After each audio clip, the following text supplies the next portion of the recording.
I've got an itch I can't scratch, I'm missing a piece that completes a whole part of me, an open wound scar to see. Everybody come here, gather round, welcome to the freak show, the best in town. What the hell's wrong with me? I don't get along with anybody, honestly.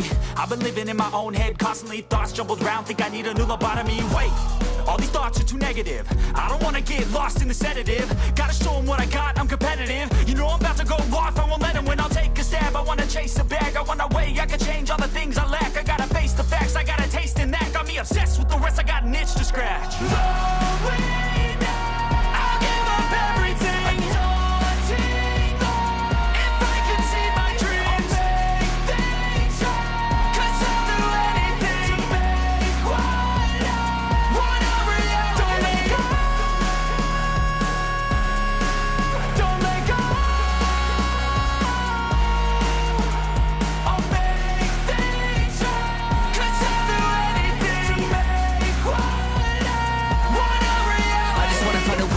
The venom in my brain, running from the past, wanna escape my pain. I just wanna be a better person, I deserve this, I just wanna break these chains. Always destined for greatness, true to myself, I never fake it. Seen too many once that I so they get famous. And when I say the truth, most really can't take it. In spite of everything I've been through, I'ma make it. Fake friends, part of my downfall is toxic. Day one, started the outlaws for profit. Now all I do is write verses, no talking. All I do is put the work in, no option. This was everything I ever wanted, created a legacy off of me just being honest. And the fake ones hate, but it's all to no avail. They wanna see me lose, but you know I never fail. I'll give up everything, daunting if I can see my dream. Cause I'll do anything, want a reality. I'll give up everything, daunting if I can see my dreams. Cause I'll do anything, want a reality. Don't let go. I'll make things right. Cause I'll do anything to make want a reality.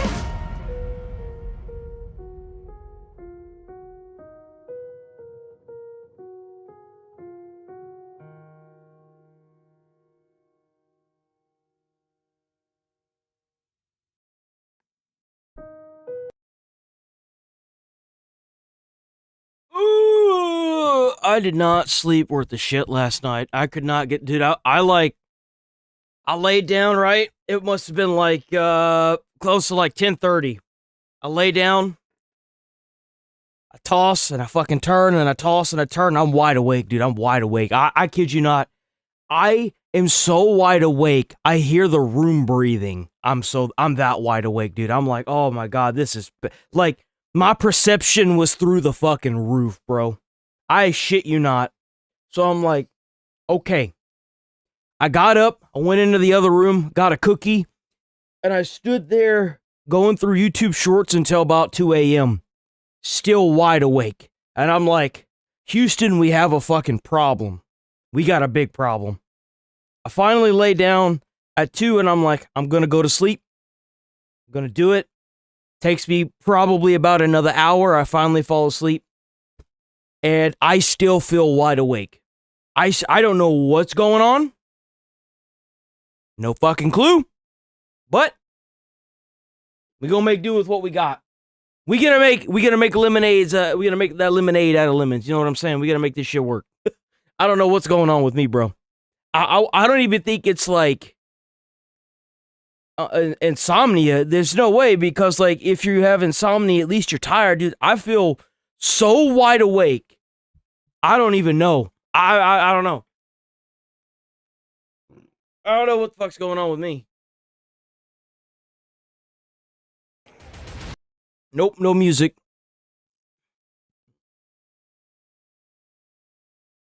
This looks like a fun game. Oh!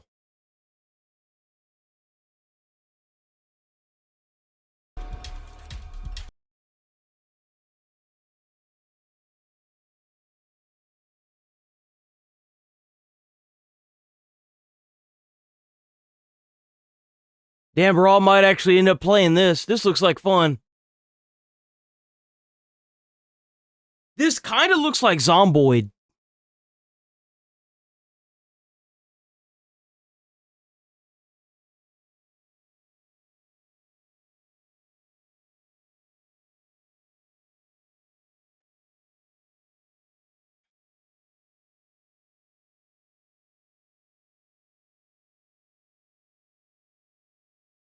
Oh, it's out now. Oh shit, okay.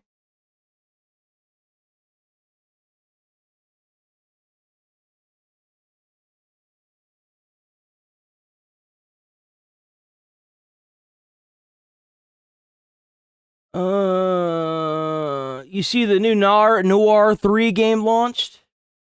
Ain't you excited to go play it?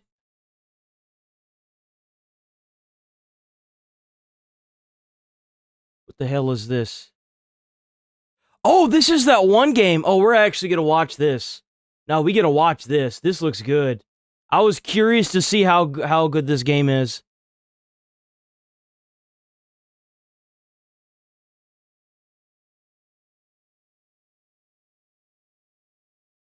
Is this another third-person horror game like Resident Evil?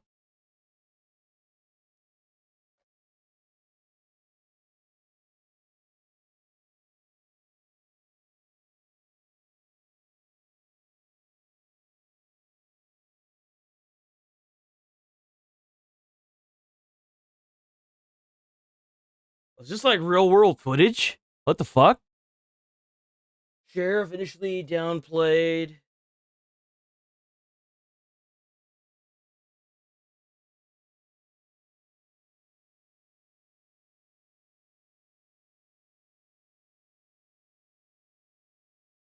Oh yeah, definitely. I definitely want to be playing the Resident Evil game when it comes out.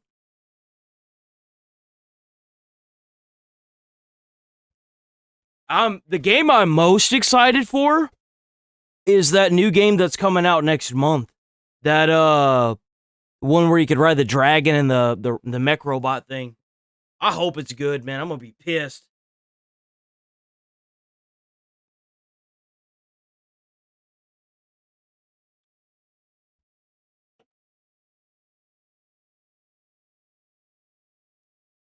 This one looks alright. Looks alright. Looks like your standard third person survival horror. Oh yeah, they're making a Baldur's Gate TV show.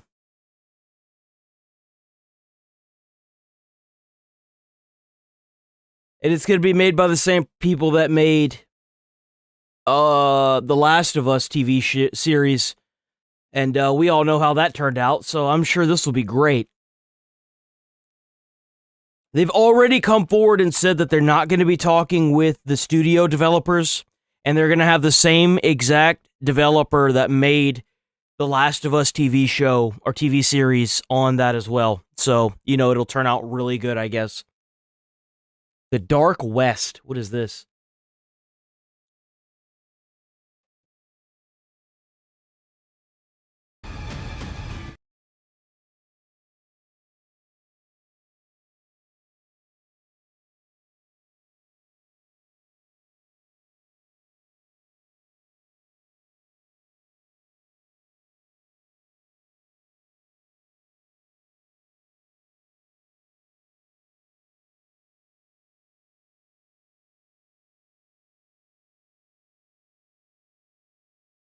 That looks... You know, this kind of reminds me of Diablo 3. Oh, excuse me.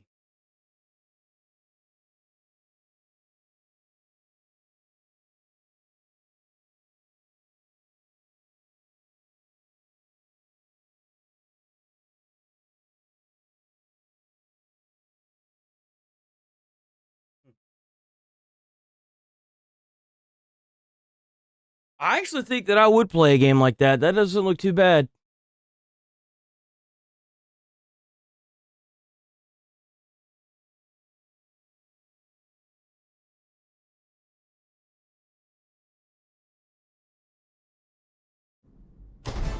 Oh, whoops. What the fuck?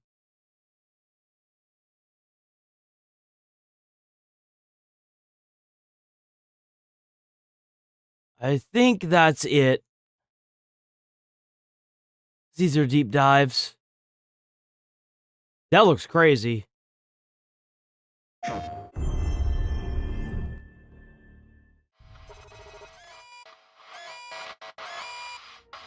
Cyberstat has remained as a stain on the face of our galaxy.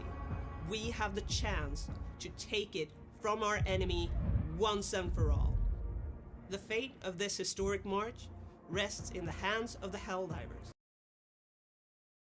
It's only with the games, bro. I don't know what it is. These developers need to use, like, royalty-free music. Why is this so hard?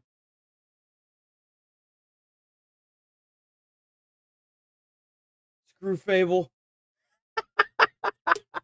Yeah, Fable's not looking too hot. I'm not gonna lie.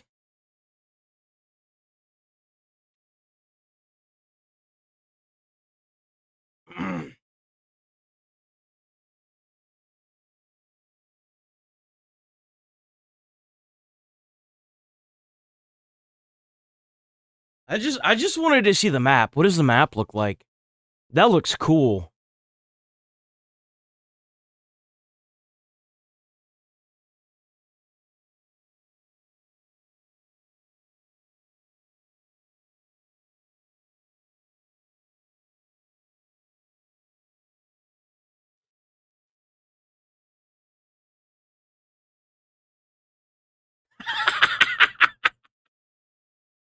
Affect this reinforcement budget. Should the reinforcement budget run out, this mission will be aborted. Oh, so you have like a death meter.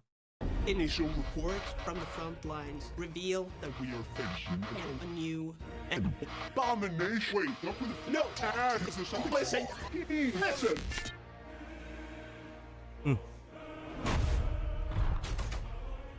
That's interesting. Okay, let's watch this review. I've happily put more than 100 hours into as quickly as I have with Mugenics. This feline-flavored, turn-based roguelike tactical RPG takes place on a 10x10 grid, with mostly traditional classes like Fighter, Mage, Hunter, Tank, and Necromancer, among others. What sets it apart, aside from the cutesy macabre art style that slathers its creative zones with blood and poop, is that so many of the skills and attributes your team will end up with are randomized and for the most part out of your control, all but ensuring that no two runs will play out the same way and forcing you to improvise and play the hand you're dealt. Combined with the absolute mountain of content here, there's so much that I'm still seeing new enemies, skills, mutations, and loot pop up after more than 150 hours. It's been able to draw me back in time and time again by dangling the possibility of an absolutely wild team coming together and bulldozing through the boss that turned my last party into kibble. I still haven't seen the final ending after all of that time, and this game has several of them, but I can't imagine I'll be getting tired of it before I do. You know what I just noticed about this game that is a huge red flag already? He hasn't beat the game.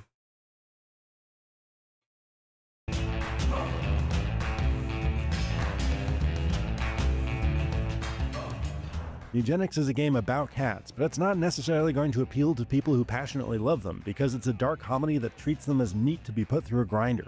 If you've played any of Edmund Macmillan's previous classics... Oh, it is like The Binding of Isaac! Oh, dude, I love that game. If you've never played The Binding of Isaac, oh my god, dude, that was high school. You'll have a sense of the type of humor to expect. It's delightfully gross and endlessly weird at every turn. Even knowing that, as a longtime cat owner myself, I was perhaps a little bit too conservative about just how unsympathetic and detached you're expected to be.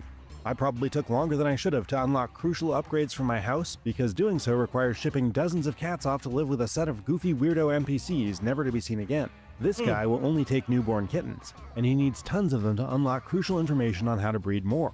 Other characters want older cats, mutated cats, injured cats, or cats who have been on runs to specific places in order to improve stores or add new rooms to your house, among other things. Mugenics requires you to think differently about your characters than most RPGs. Cats with low or unremarkable stats are lost causes who will just weigh your squad down, so you're best off spending them like currency and keeping only the picks of various litters. Selectively breeding your cats takes place here. To pump out the best kittens, you'll have to place furniture with stats like simulation and comfort in a sort of Diablo-style inventory Tetris. And if you do it right, you'll end up with some good mutants that have innate abilities and get increasingly weird looking. Also, That's you gotta cool. clean up poop every day, because for some reason there's no litter box. When everything's Yo, low-key, I kind of want to play this. arranged to your liking, you hit the end day button, and your cats will choose their own mates based on who's in a room with them, as well as their own genders, libidos, and orientations. Yep, there are gay and bisexual cats. And yeah, those animations take obvious pleasure in being unsettling, but they can be toned down in the menus, FYI. Optimizing this to produce the most powerful cats possible with the inherited stats and traits you want, while also avoiding too much inbreeding, is tricky. But you can't really fail at this part. Even if you lose or give away all of your cats, you can just start again from scratch using the strays who show up every day. Eugenics doesn't make managing a lot of them super easy though. There's no way to view a list of all your cats, you just have to tediously cycle through them one at a time. You do unlock some tools to label them and view their gnarly family trees, but when you have 40 cats roaming around, it can be a pain to find what you're looking for when you're putting a team together. Jesus. But that's another area where Mugenics is unconventional and unpredictable, because you can't initially see what all their starting abilities will be. You'll get their base stats, mutations, and basic attacks, and sometimes they'll come with a spell or passive abilities from one of their parents. But it's not until you lock in their classes that you'll learn what you're really working with and if they'll synergize well. Each of the 12 classes has 75 abilities that might pop up. So 75 abilities? Jesus Christ! That I do from picking my hand up in poker, or seeing modifiers on a daily run in Slay the Spire or Monster Train 2. Sometimes it's good news and I'm excited to see where it takes me, and sometimes it's not, and I brace myself for a thrashing and just hope for a surprise turnaround if I can survive long enough to level them up and unlock some better skills. I do wish it would let me see what items I have in my inventory while I'm picking my classes though. That's pretty important information for building synergies. It's also tricky to keep track of what you have on hand because gear in Mugenics doesn't last forever. You can expect to get 3, maybe 4 runs out of something before it breaks. And that's assuming you don't wipe and lose all but one thing you took with you and picked up along the way. I actually enjoy the way this prevents me from relying too heavily on any one strategy though. Taking your favorite gear on only a few runs may not sound like much, but that's more than the actual cats get. Another reason you can't count on the tricks you used in the previous run working just as well on the next, even if you take the same classes and gear, is that each cat only gets one adventure in which to level up and develop their skills. You'll be able to use them in combat 1 or even 2 more times during special battles where major monsters attack your house. That was tough to get my head around at first, because I'm accustomed to my RPG party members sticking around for a while, or at least until I get them killed. When your party heads out onto one of the 3 acts adventure maps, you'll start with a single path. Oh, so like regardless of what happens, you end up losing them. That's interesting. That then branches off into 2, each of which has 2 completely different stages, each packed with their own sets of unique enemies. There are so many, you definitely won't see them all even after several runs. You'll definitely want to stop and read their descriptions before diving in, because some of them have some extremely nasty tricks up their sleeves. The stakes are already pretty high given that your cats get permanently injured every time they get downed, and can be outright killed if their bodies are destroyed by attacks or eaten by zombies. But some enemies can instantly and permanently kill a cat, or infect it with a parasite that takes up a gear slot, for example. So watch out. Each zone is also stocked with multiple bosses that range from powered up versions of each class to huge, nasty monsters with their own creative, game-changing mechanics. But on balance, these are excellent battles that make me think differently about how to manage my team's turn order and abilities. One thing that stands out to me about the structure of Mugenics runs, aside from how they can take as long as 2 hours once you've unlocked all the zones and some secret ones, 2 hours for a run? You kind of rarely get to make decisions about the path you're taking between battles.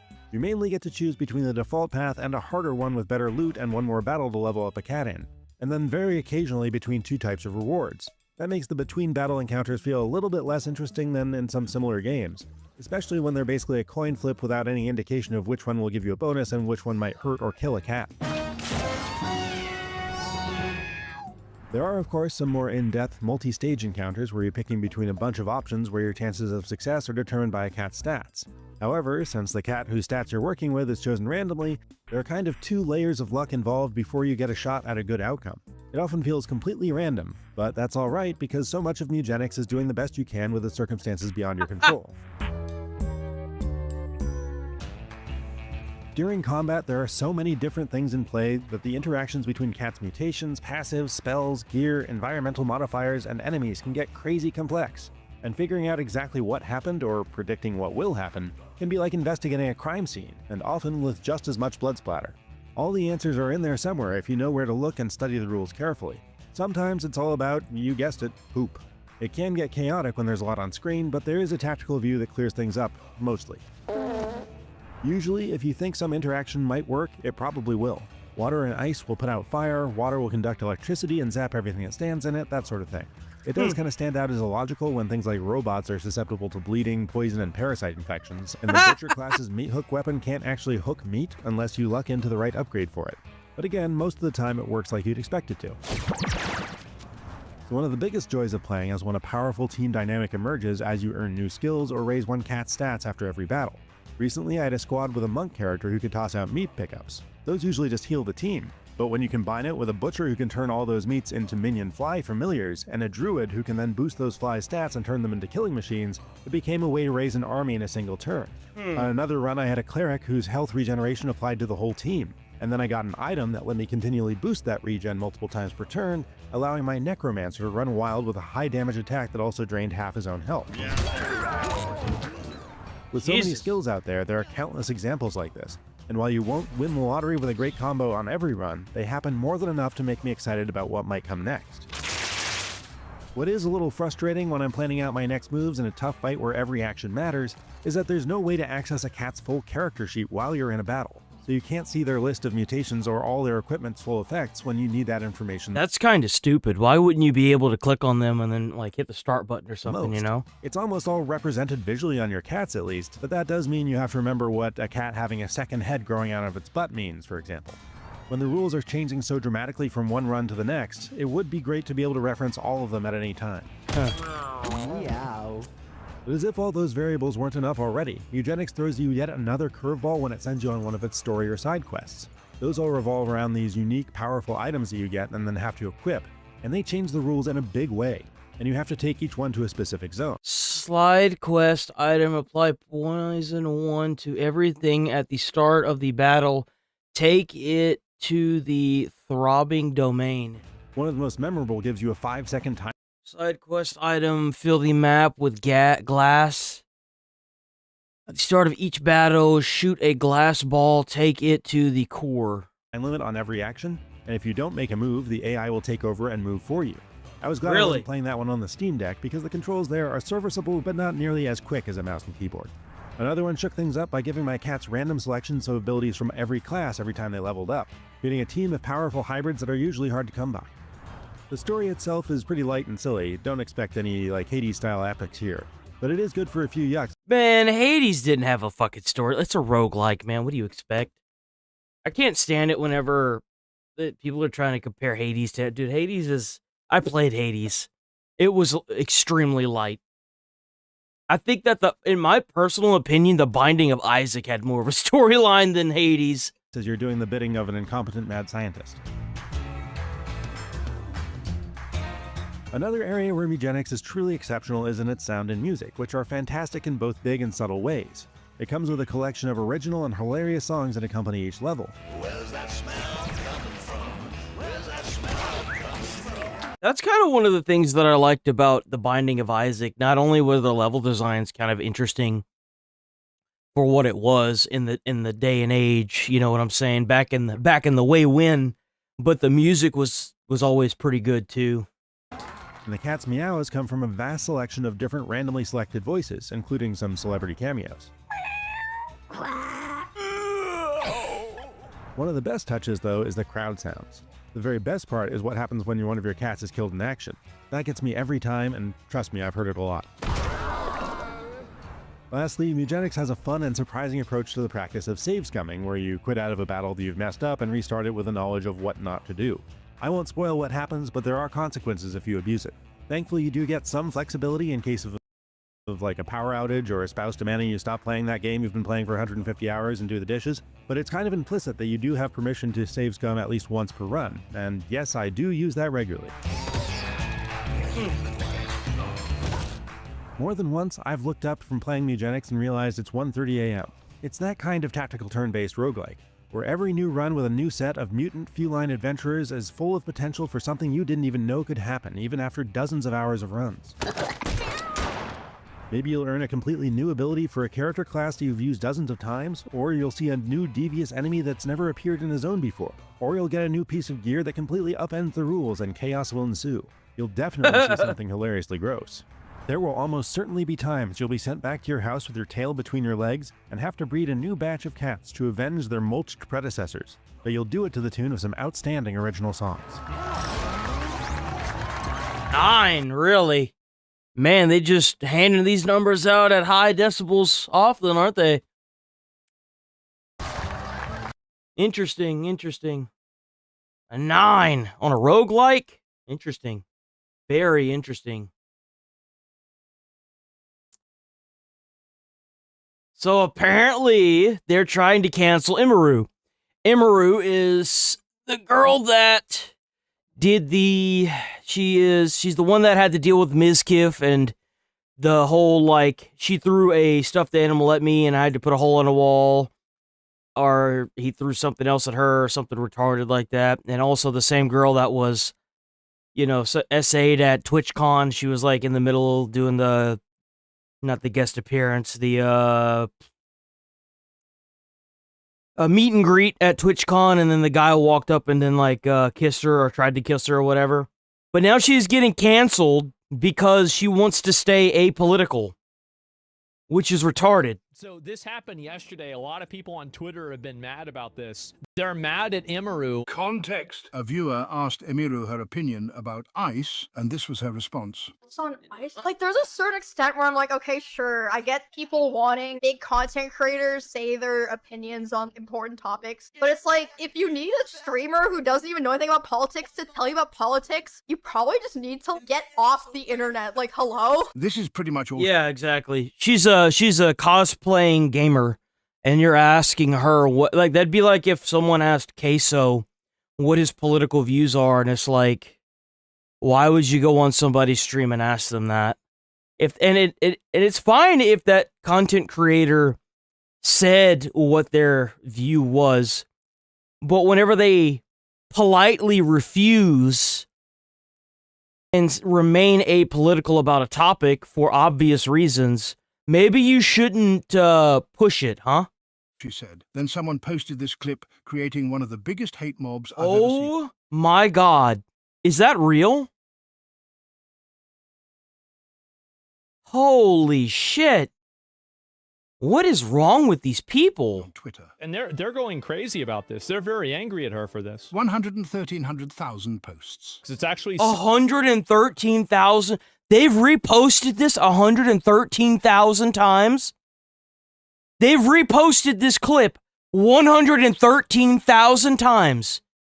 What the fuck is wrong with these people, man? super easy to stream and have opinions. I'll show you. Fuck ICE, fuck Donald Trump and everyone in his administration, fuck Elon Musk, free Palestine, the US is stolen land built by stolen people, Luigi did nothing wrong, abortion is healthcare, leave trans people the fuck alone. So it's so easy for you to just repeat my opinions to me. And you can see all these people attacking and then, oh, That's racist. Crazy. That's crazy. That's insanity. Now she's also a racist. Oh, this is Denims. Because you know, attacking somebody that doesn't want her politics to be known and remain apolitical on a platform so she can continue to do what she loves to do makes her racist. A SA victim of multiple, levels, an abuse victim, a fucking awesome streamer that does nothing but game and cosplay is a racist simply because she wants to remain apolitical. That's definitely how you're going to get people to join you. It's this mentality of, if you're not with me, you're against me, is so fucking stupid. The Denims talk about this. When did people on the right get so... You know, she's one to talk. OnlyFans. She also getting sued by Ethan Klein. This is the same girl. She's getting sued into the ground by Ethan Klein for stealing copyright content. It's insane to me that you should even, this is the same batch of people that made that video with, oh my god, Content Cop. And it all blew up in their face. You think that these people would learn. I mean, Hassan's literally being cannibalized by his own community as we speak. I thought that they would never get off of the, like, Collargate situation. And you really want to hear these people's opinion? And defaming by calling someone a chud. You shouldn't go and harass people for no reason. Just because she doesn't want to talk about it on stream, they treat her as if she's a fucking Nazi. And this is how it is with everybody, by the way. Like, if you come across these people in the street, it's like that one dude that got arrested that was, like, screaming at just normal pedestrians walking on the sidewalk, screaming at them to say, like, telling them to say fuck ICE, like, violently, like, scream fuck ICE. And it's like, dude, what if they just want to go on about their day and they don't want to be involved with this? What if they just want to go and do their own thing? What's so wrong about that? You're not going to persuade anybody to join your cause when you're screaming at them to say fuck ICE. They're going to be polarized in the exact opposite direction because they don't want anything to do with you. That's what's going to happen. Dude, I don't want to face. And let's say Imru, did believe in everything that, or didn't believe in anything that ICE was doing. Sure, you're not going to convince somebody by calling them racist. You're not. You're not going to convince them. You're going to make them fucking radical, man. They're not going to want anything to do with you. On the screen. What the fuck? Ignore an opportunity where you could talk about something. Maybe your audience doesn't like it. Maybe you could educate them on it a little bit. Educate them on it. This is my favorite word to see people like her use. Because this idea of educate implies some sort of intellectual superiority. If you're above the age of 18, you should care about politics in your fucking country. You need to care. Why? Maybe some people just don't want to get involved with it. What's wrong with that? The only reason why I'm even talking about it is because I make money off of it. Now you have to care. You can't say Like, well, yeah. I'm just not going to care about all this politics stuff. This is by far like the dumbest American quality. It is so easy to make money off of it too. You just look at a situation and you keep your fucking mind unbiased, and then you just look at everything that's going on and you just be like, yep, nope, that's stupid. Or, yeah, I kind of like how that's going. Like, it's not complicated. Politics. She never. You see, these people like her, they get their head wrapped up into these politics, and they let the community decide for them what they should be saying. That's the reason why Hassan's community is cannibalizing him. You cultivate this audience of I'm just gonna repeat what's in chat instead of looking at a situation and actually like breaking it apart, like the Renee Good situation or the ICE situation or what's going on with Iran. You let your audience pick and choose what you should say instead of you as an individual looking at a situation and being like, that looks wrong. Something is wrong here. What is wrong with this?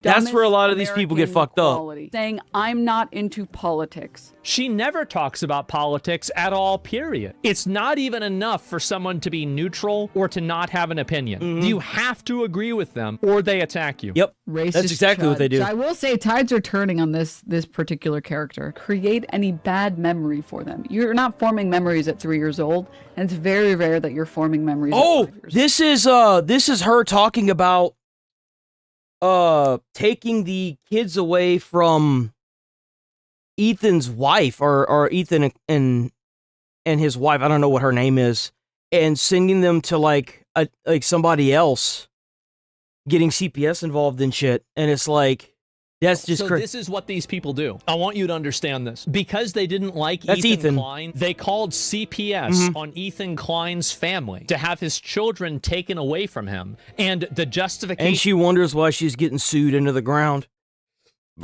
For why it's okay is because the memories that a child would form at 3 years old wouldn't stick, so it's okay to do it to them because they wouldn't remember. You're not forming memories at 3 years old. And I love that that's the mentality behind this. Let's completely disregard the fact that you had a child forcibly removed from its mother and father, who were legal citizens in the country, by the way.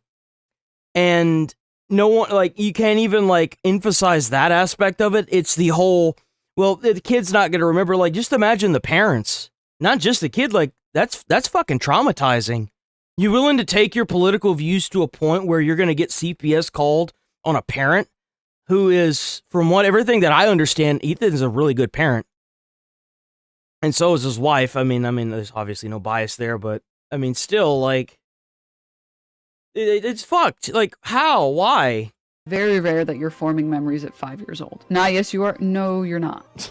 No, you're not. But even if you are forming any memories at 4... See, this is why... You see, the thing is the reason why she says that is because she never actually formed her own memories. So she's still in that, like, I haven't clicked in the world yet.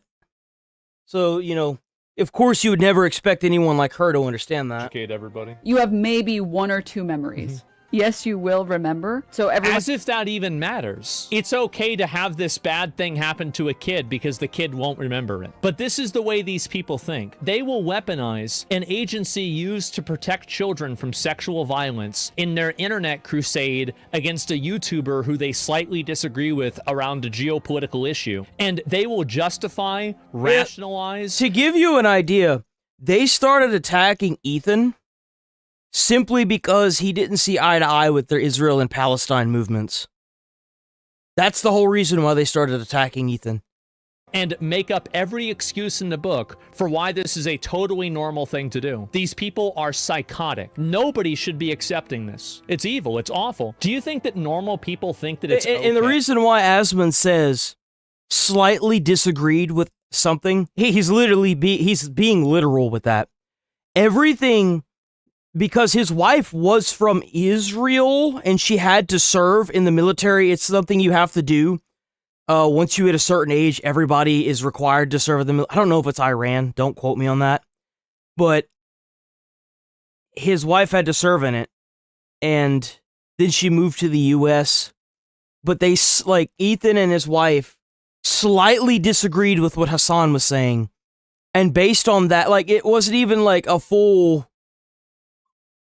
opposite spectrum take on it either. It was slightly disagreeing with it, and then boom, and this is where we're at. We're calling CPS to get his kids removed.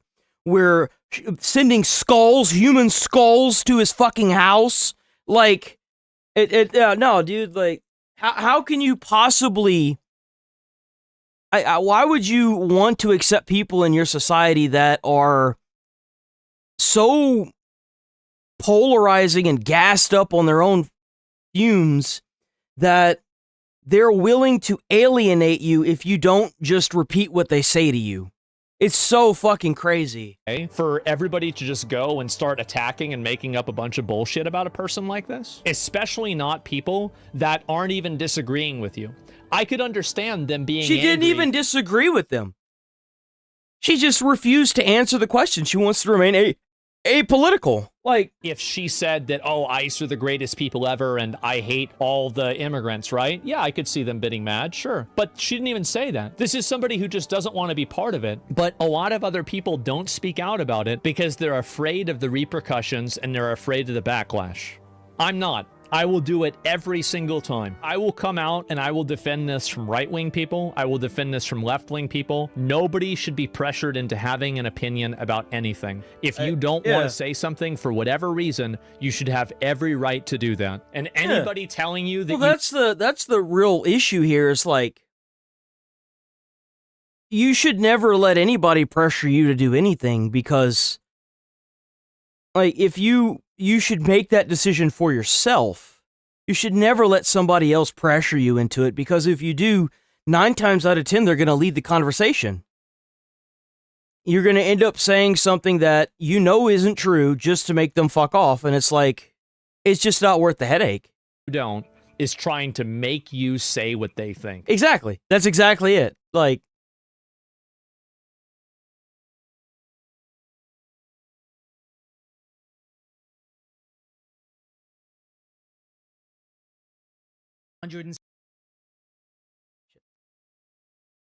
okay, so let's see.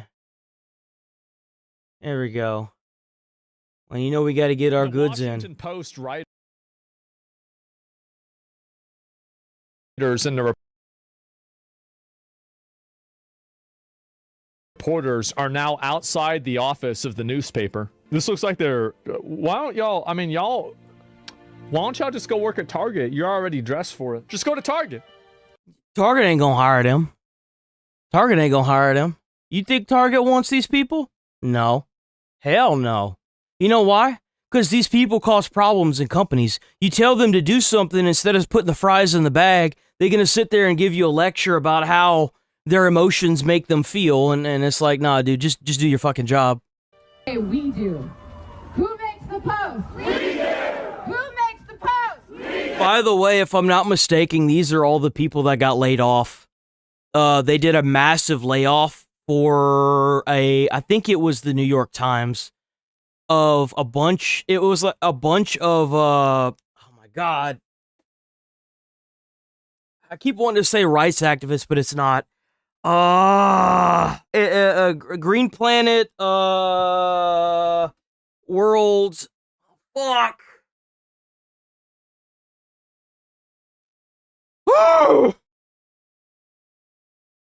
What did the people at the New York Times get laid off for?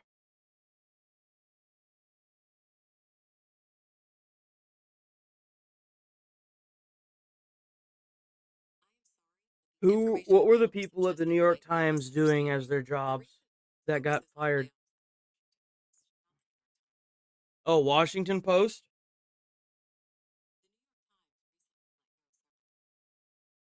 What were the people doing that were at the Washington Post that got laid off? They laid off like an outrageous amount of people. It was... They laid off 30% of the staff.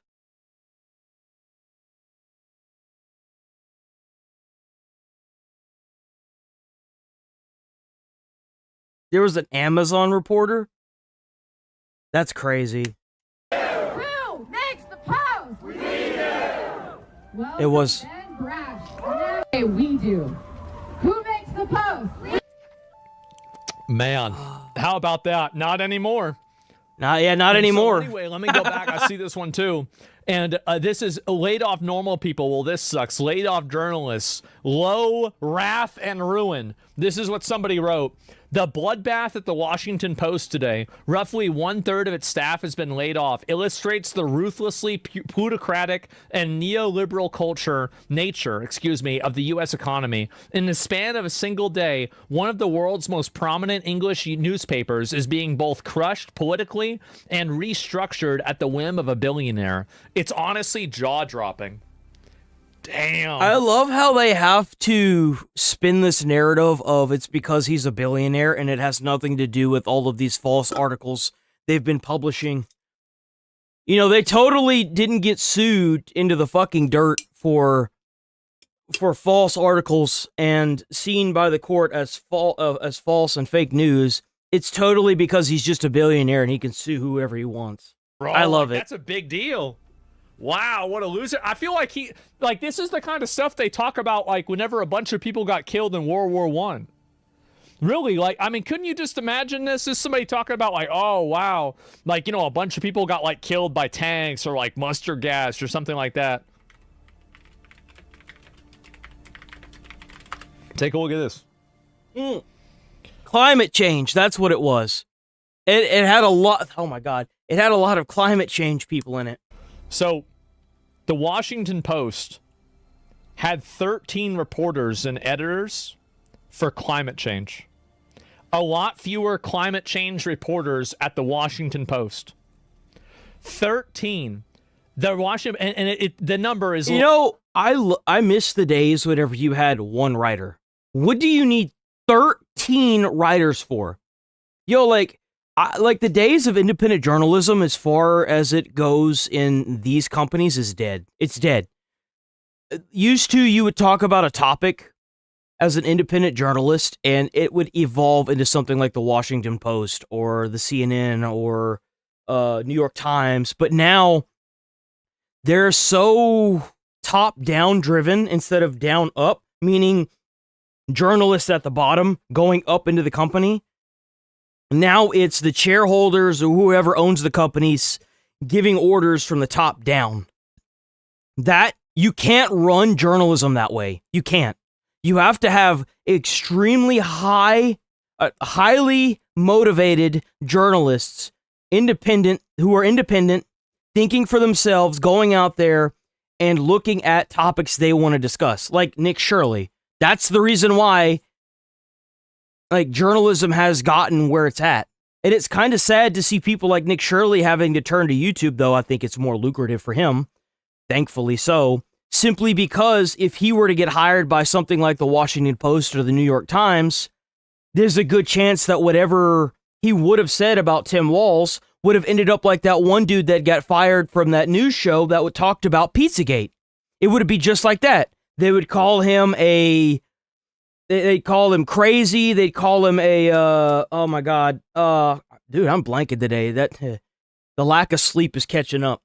They'd be calling him a conspiracy theorist. They'd be shunning him, blacklisting him. He wouldn't be able to get jobs anywhere. Like, no one would listen to him. And then, come to find out 10 years later, whenever it's all said and done and it's blown up in their face, it's like, oh, that was a thing that happened. Like, it's sad. A little bit inaccurate, right? The Washington Post has reportedly laid off 14 of its 19 What do you need 19 climate change reporters for? Change reporters.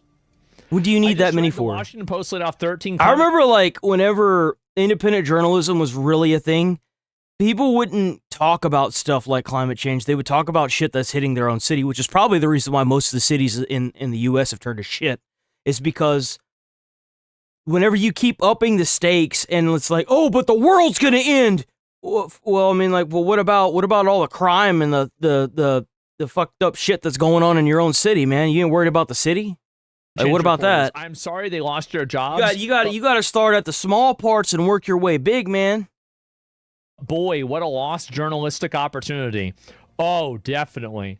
And this is it. See, it's going to be just like Twitter whenever Elon laid off all those fucking workers and then Twitter didn't change at all. It's going to be just like that. It's going to be the exact same. 19 people.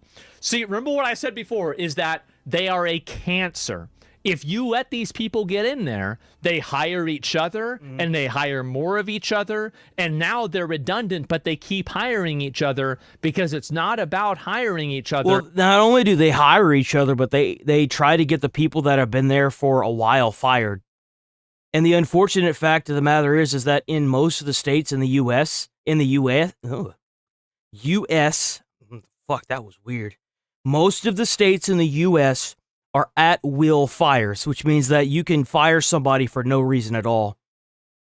It's about consolidating power. They multiply. They are a cancer. One of so many things. What is this here? Let me see. I pulled this up. See, this is the reason why it's so dangerous to hire somebody who has a degree and put them as management, because the minute you do that, you usually fuck up the entire team. Because that person has no idea what they're doing. They're usually fresh out of college, and they just want to push their political views because the college did that to them. So it's like, whenever you do that and you don't hire from within and promote upwards, you end up with all these companies that have all these people in there that are firing all the good employees, hiring more of themselves, and then you've got you've established an echo chamber is what you've done. You've literally established a massive bubble that the company now has to cut it off. It's an infection. It's literally an infection. They have to cut the damn limb off because it's infected now. It's crazy. Is this? Oh boy. Okay, let me go back. I'll see if I can find it. And criminal gang. I'll look at that in a bit. Yeah, I'll pull that up. And sound like Indians? Yeah, definitely. You talking about India? It's not about Indians. It's got nothing to do with Indians. And mainstream journalists are losing their jobs because 23-year-olds with YouTube channels are doing real reporting. That's right. Heather Kelly, I was laid off by the Washington Post today. I know, real original sentence, my first plagiarism in 20 years of journalism. My job was stupid fun and I loved every minute of it. Man. That's just too bad, huh? Stupid is not an adverb. Yo, bad, huh? That JD Vance is just crazy, dude. Stupid is not an adverb. Oh my god, man. AI is just... Woo! Yep, there it is. And you got all these people. I am so happy to see this. I am. And definitely stupid. Yep, all these people are getting sent back. And someone was in a war zone and got fired. Well, hey, the other ones shouldn't have. They shouldn't have poisoned the well. They shouldn't have done it if they didn't want that to happen. So read her own reply. What's her reply? Let me see what this bitch said. What'd she say?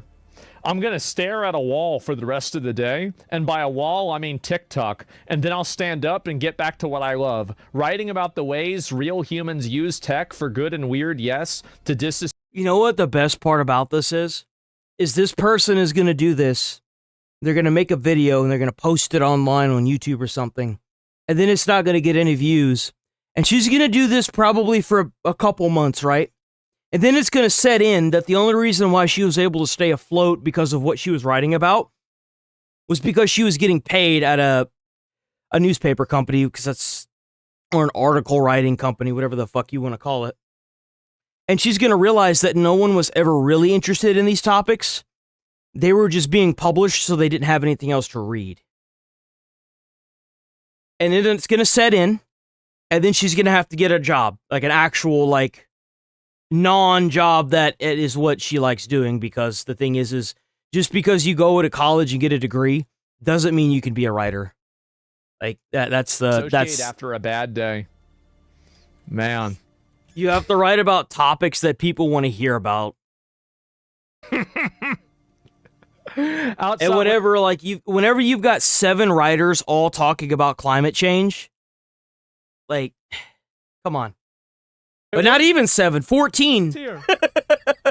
Outside of your ridiculous Washington Post bubble, nobody thinks their work was amazing. Good. Yep. Well, what the hell is this? Look. The Queen. There it is. There it is. Queen of Diversity and Retention Studies has been let go.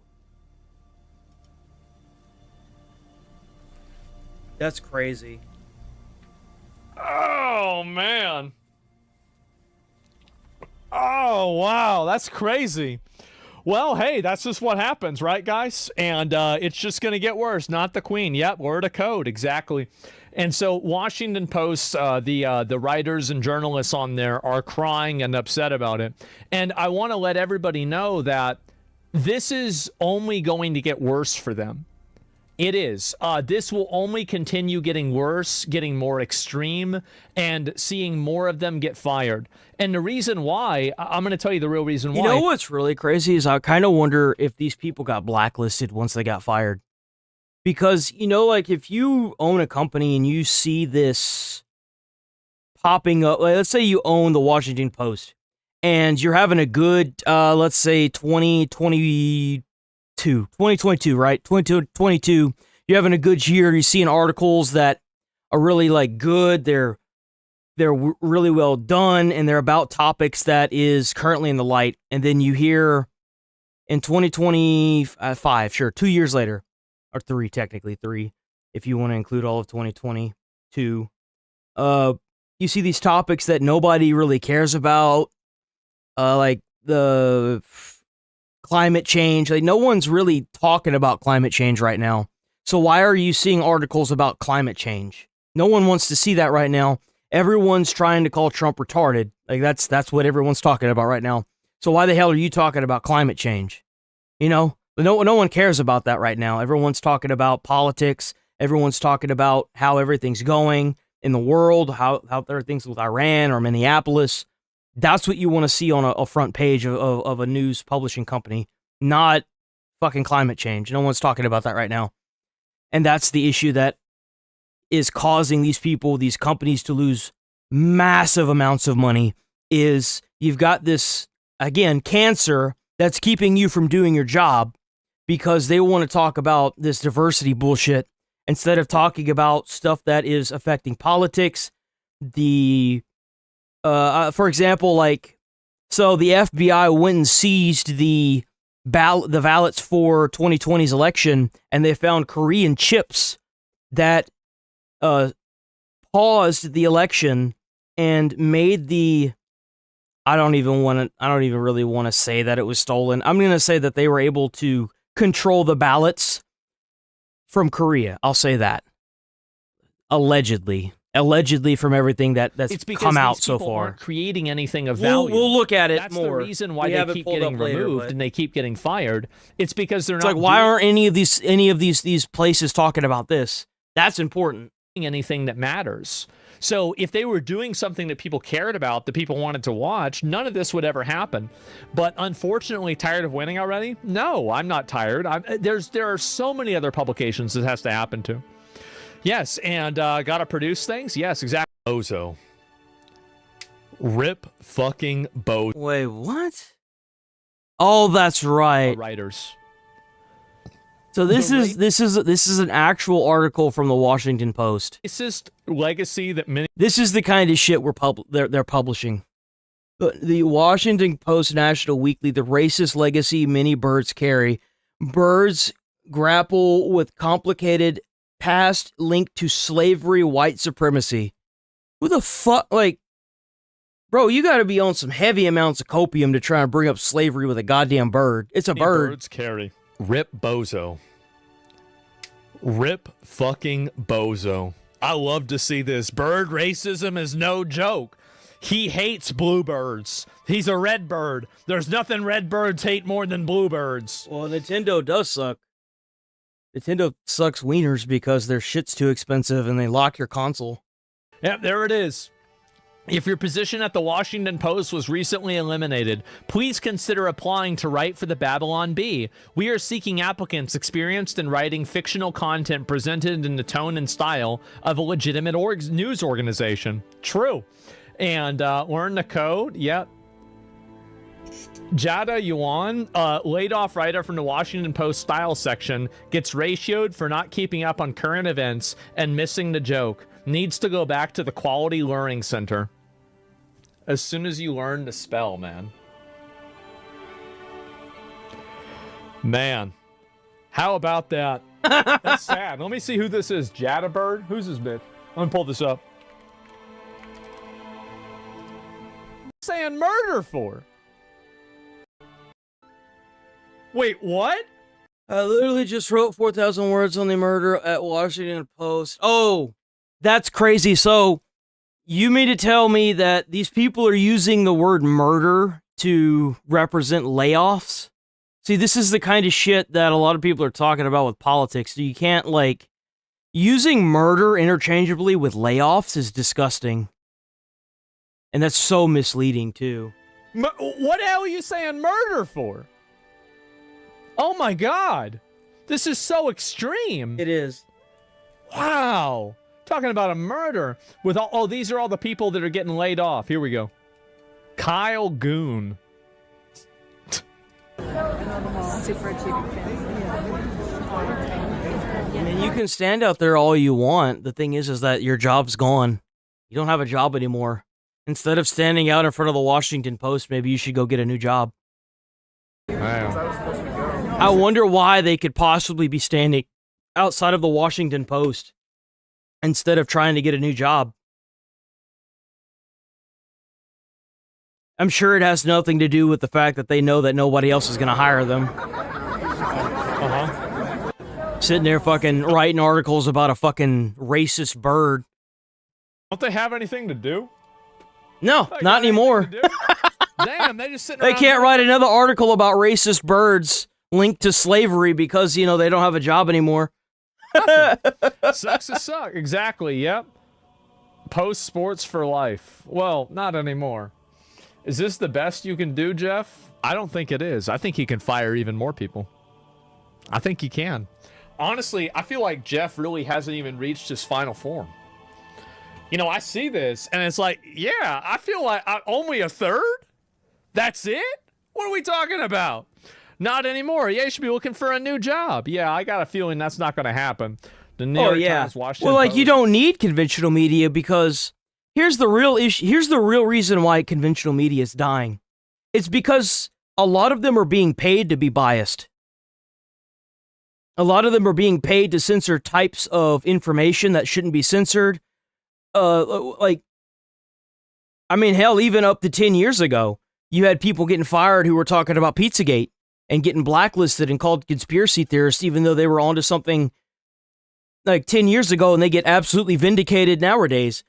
Independent journalists are realizing that you don't really need to rely on something like the New York Post in order to make money. If you're a real independent journalist and you have something that could blow, like for example, like Nick Shirley, he managed to blow Minneapolis out of the water. He managed to put that bitch on the map. The Eye of Sauron was looking at Minneapolis whenever those videos got posted that Nick Shirley did. Like, they fucked up. They fucked up so bad that Tim Walz isn't even trying to run for re-election. That's what independent journalism should be about right there. You gotta be ready to take the big steps to make big change. Even if it seems small at first, you gotta do what it takes to make change. That's what journalism is. But whenever you go through the headache and then you write up the story and then it gets censored or thrown out after you've done like, let's say months of leering, and it gets censored, or you get called a conspiracy theorist and handed something else to do instead, like the link between birds and fucking slavery, well, then you wonder why the hell you're even there. I mean, you're not able to do what you love to do, what you want to do, which is to expose corrupt politicians and criminal police. No, you're being told that you've got to spin some weird narrative. Of course. And nah, dude. That's it. Will Lewis is too busy to join the call and tell his staff he's destroying the Washington Post sports department. Where I was going with that is that you have these narratives being spun that are false, or things that nobody wants to fucking care about being published in your post, and big surprise, you're going out of business because yo bitch ass is lying, and you're not spinning the media that people want to see. People want to see what's going on with ICE in Minneapolis. People want to see what's going on in Iran. What is Trump doing? People want to see that kind of stuff. People want to see corrupt politicians get taken down like what Nick Shirley did. That's what people want to see. Nobody gives a fuck about this diversity shit. No one ever did. It was the only thing that they would publish. So of course people were forced to read it until they stopped. And that's the issue, is that they had this mindset like these games did for the longest time, that if you publish it, they will come. Well, guess what, bitch ass? Now you're going out of business. Congratulations. You found out the hard way. You fucked around and you found out, and now you're having to lay off staff. Remember, bitch, it was the one thing Sam Walton got right. The customer's always right. Cater to your customer and you stay in business. But he did have time to walk on the red carpet NFL honors in San Francisco. Amazing. Wow, I wonder why. That's crazy. What a big surprise. So anyway, this is what it is. And they're all retweeting each other, trying to complain about this. But there is nothing I love more than seeing these journalists be put out of a job. You put the gun on him. What's the reason? What's the reason? You see that? You see how quick these people snap whenever they start getting pushed back? It's the whole reason why they sitting there attacking ICE agents or federal agents and sitting there trying to push the police back, is because, like, they know that if they just stand on the sidewalk and have their little protesty signs, nothing's going to change. That's why. They know that if they were to push and be more violent and nothing's done about it in their community, they're going to get more radical and more violent. But the minute you start pushing them back, you see how quick they are to snap? It's because they know they're losing. What's the reason? What's the reason? They tried to kill me. They had 8 guns on me. They ran into me. They tried to kill me. You know, last time I checked, if someone was trying to kill you and they had 8 guns on you, you'd probably be dead. I mean, I feel like Peretti found that out. You know, like if you've got people with like guns all over you and they're trying to kill you, well, they would just shoot you, would they not? I mean, that's. I need an incident commander. Right now because I need an incident commander. I'm the citizen. I'm requesting. I'm a political. You even know what an incident commander is, bitch? That is not what an incident commander is. You don't. An incident commander is for like. It's mostly for the fire department. Like, an incident commander is like a military/fire department thing. Like, you're not really going to have an incident commander in the police. You can have a supervisor, sure. But, like, for example, like because the only reason I know this is because I was a firefighter. is like if you have the apparatus driver and it's me as a fireman and another fireman and then the captain in the the passenger seat, right, and up front. The incident commander is going to be the apparatus driver because the first fireman is going to get dropped to hook up the fire hydrant. I'm going to get out with my captain and we're going to go and fight the fire. So the incident commander, by nature, is going to be the apparatus driver. So if you get a mayday on the inside of a building, that apparatus driver is going to be like, we have a mayday, send in extra units. We need units here now. We need everything. Send, no stop, send it all. And then you're going to have like 7 fire teams show up and they're going to tear that fucking building apart. But like, you're not going to have an incident commander at a police scene. That's not, no. You have a thing. I don't want to lose. What the hell is she doing? Can you please use your thing? I would like an incident commander. Can you please call one? Okay, we have 2 officers that are more senior. So why you guys She looks like a sushi roll contender. Yeah, I don't know if she'd fit. taking him for? Who is that incident commander? Okay. Who is the incident? He's talking about this new rap that they have for these protesters where like you lay them on the tarp and then you roll them up. It's the funniest thing. Taking him. I'm telling you this is okay. Why are you taking him? I haven't seen you guys all the way back there. Yeah, they know they've been hurt. So why are you taking him? What's the reason for his arrest? Listen to this. He saw us trying to do our investigation, and there's days that he put targets saying to kill me on Facebook. That's him. And the moment he saw it was me, he tried to hit me with the car. So just be really hit me. So he went There it is. to try. So basically, he's been fucking with you for days. He said for people to kill you, and then whenever he saw you, he tried to hit you with a car. Damn, that's too bad. And you telling me we rounded his fat ass up? I love it. Yep. I was behind you guys. I was. And then they trying to lie. What's the reason why? Yeah, and they're defending him. They are. They would defend him doing it. If he hit her with the car, they'd say it was okay. That's the reason why. Don't worry, we gonna talk about the whole like dehumanizing post. Don't worry about it. I know what meme you're talking about. We're gonna talk about how anyone who actually thinks that was on purpose is retarded. Don't worry. That's next. You're brown? Yeah, like it's crazy because now the people that are protesting are calling the ICE agents like the N-word or like they're actually using like racial slurs against them now. It's crazy that the ICE agents are more diverse than the protesters themselves. I never thought I'd hear the day of white people standing or sitting in cars or like recording ICE agents calling them the N-word, dude. I never thought I'd see that day. Oh my god. Is it the same cop? Is it? Is it the same dude? They need to give this guy like fucking a bonus or something. They do. Like, this guy is going around being called the N-word by a bunch of white people because he's deporting people out of America. Yep. Like, I mean, we gotta help this guy out or something. I know, right? Yo, I heard they make like $200,000 a year. I heard these ICE agents make a lot of money, bro.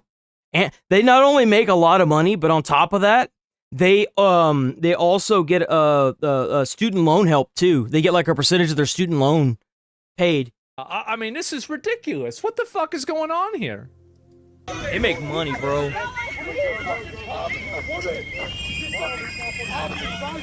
What? Look at me. Look at, oh, good job, dude. Real dude, and you're brown. You're not white, you're brown. You know that, right? You look in the mirror, see a white person? Fuck you. You're brown. Fuck you. We've come full circle. We have. They're so crazy. They're so radicalized that they're actually racist. That's crazy. What is wrong with these people? Remember, though, ICE is supposed to be the racist one. The reason why they're doing this is because they're losing. Like, there's like nobody here. There's nobody here. You've got a couple cars stopped. You got this fucking dude screaming you're brown at a black dude, you've got like maybe like at the most 10, 15 people here, and all of them aren't really stopping or preventing them from moving. It's because the police have been enforcing the law in Minneapolis. That's why people are scared to go out and commit crimes now.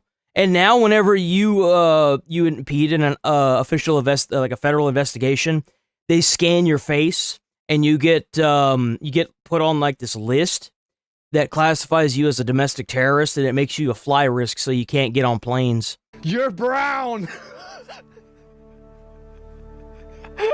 Oh my God. Is this is this the new KKK? Honestly, I really like, I mean, what does that mean? What he means is that he thinks that black people should have solidarity with illegal alien Mexicans and Guatemalans and Venezuelans and people from Africa. He thinks they should have solidarity because they have a similar skin tone. Yeah. They should agree with each other and work with each other because they have the same skin tone. Now, I don't know who's going to tell him, but inside of Africa, the black people in Africa hate each other. Well, that's the whole reason why the Somalians came into Minneapolis.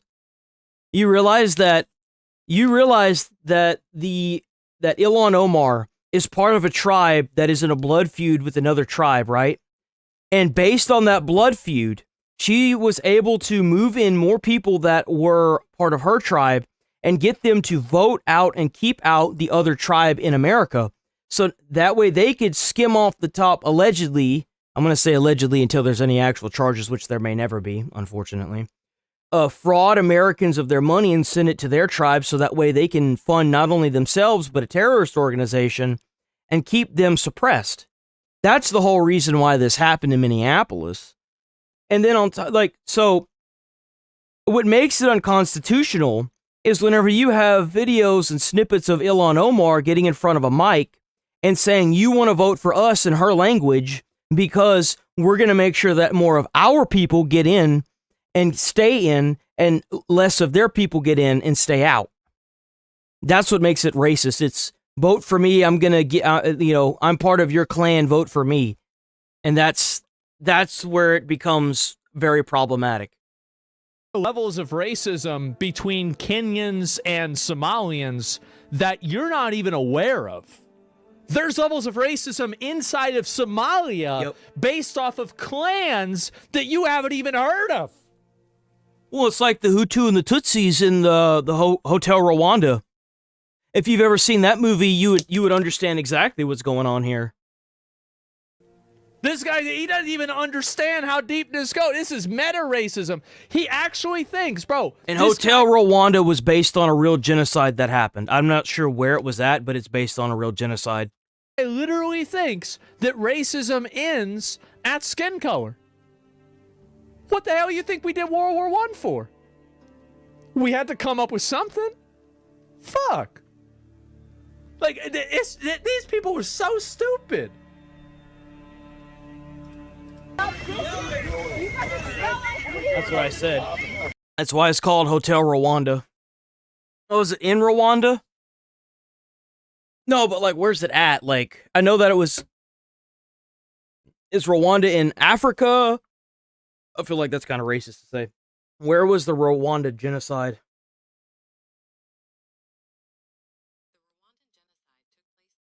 Central Africa.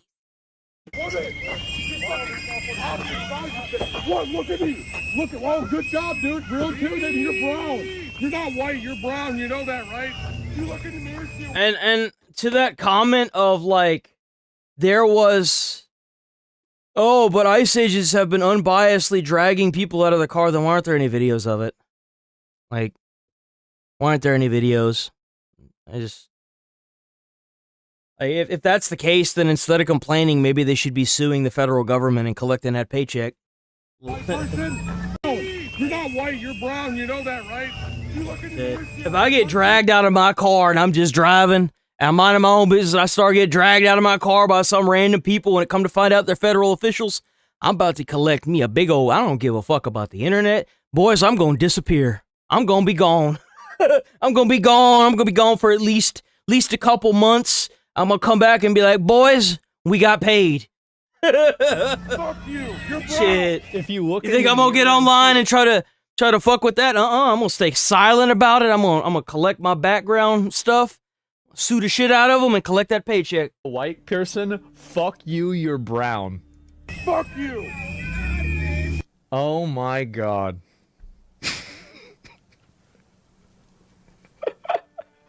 What a fucking idiot, man. Racist protesters? I don't understand how these people turned into the KKK.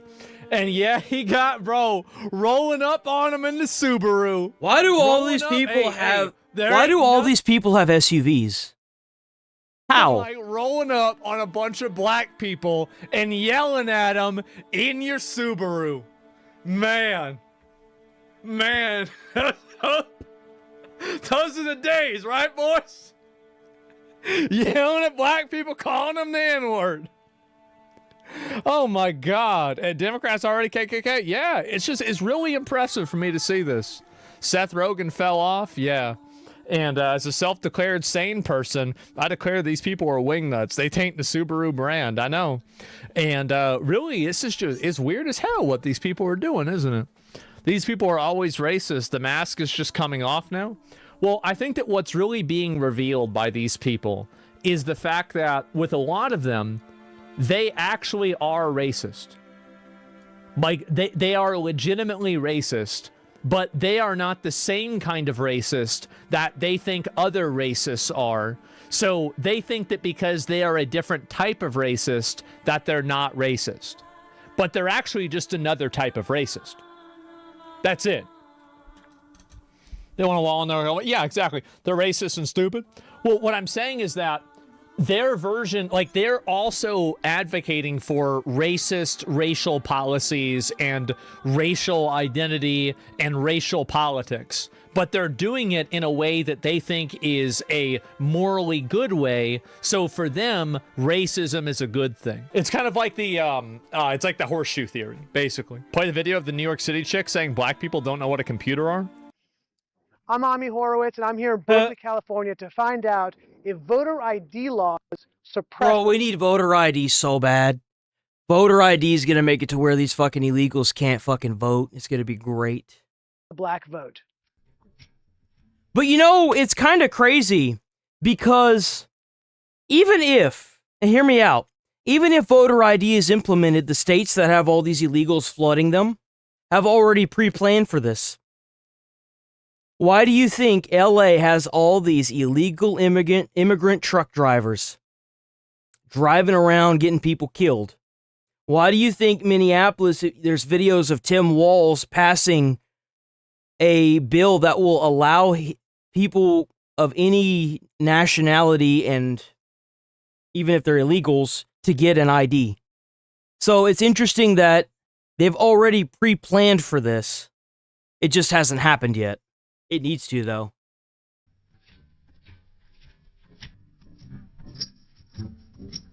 Do you have an opinion on voter ID laws? Yeah, they're usually pretty racist and they're bad. How is requiring somebody to get an ID racist? I've never understood that argument. I've heard that a lot. It's like, how the fuck is that racist? Voter ID laws are. Everyone has an ID, do you not? And I mean, if you're too retarded to get an ID, then maybe you shouldn't be voting on things that are going to affect everyone's lives. Like, seriously. Racism. Would you go as far as say those laws are racist? For sure. Do you think it's suppressing the African American vote? Definitely. Because they're less likely to have state IDs. Minority voters are less likely to have the kinds of IDs that have been Exactly. described or required. Like, why wouldn't you want voter ID? Every state should have voter ID. Like, that should be a federal law by now. These type of people don't live in areas with easy. And the only racist people I see are the ones saying that it's racist to have voter ID. Well, because they're black, they don't know how to get an ID, bro?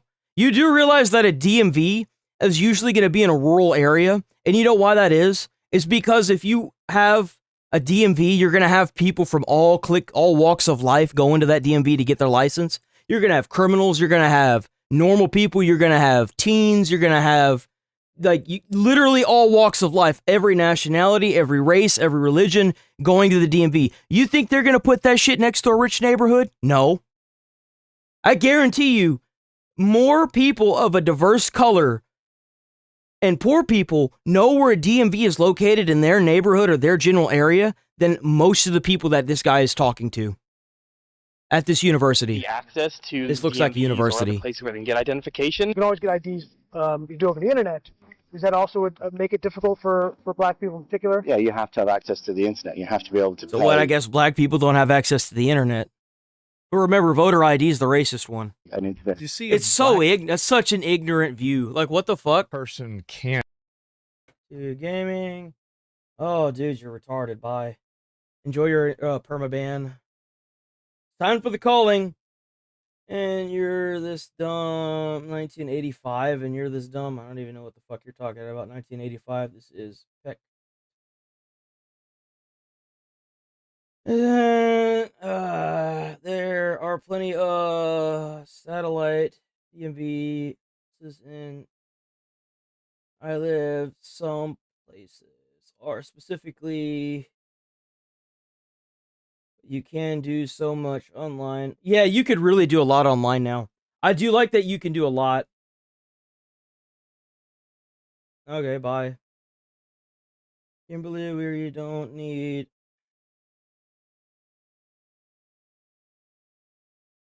Have you ever noticed that it's.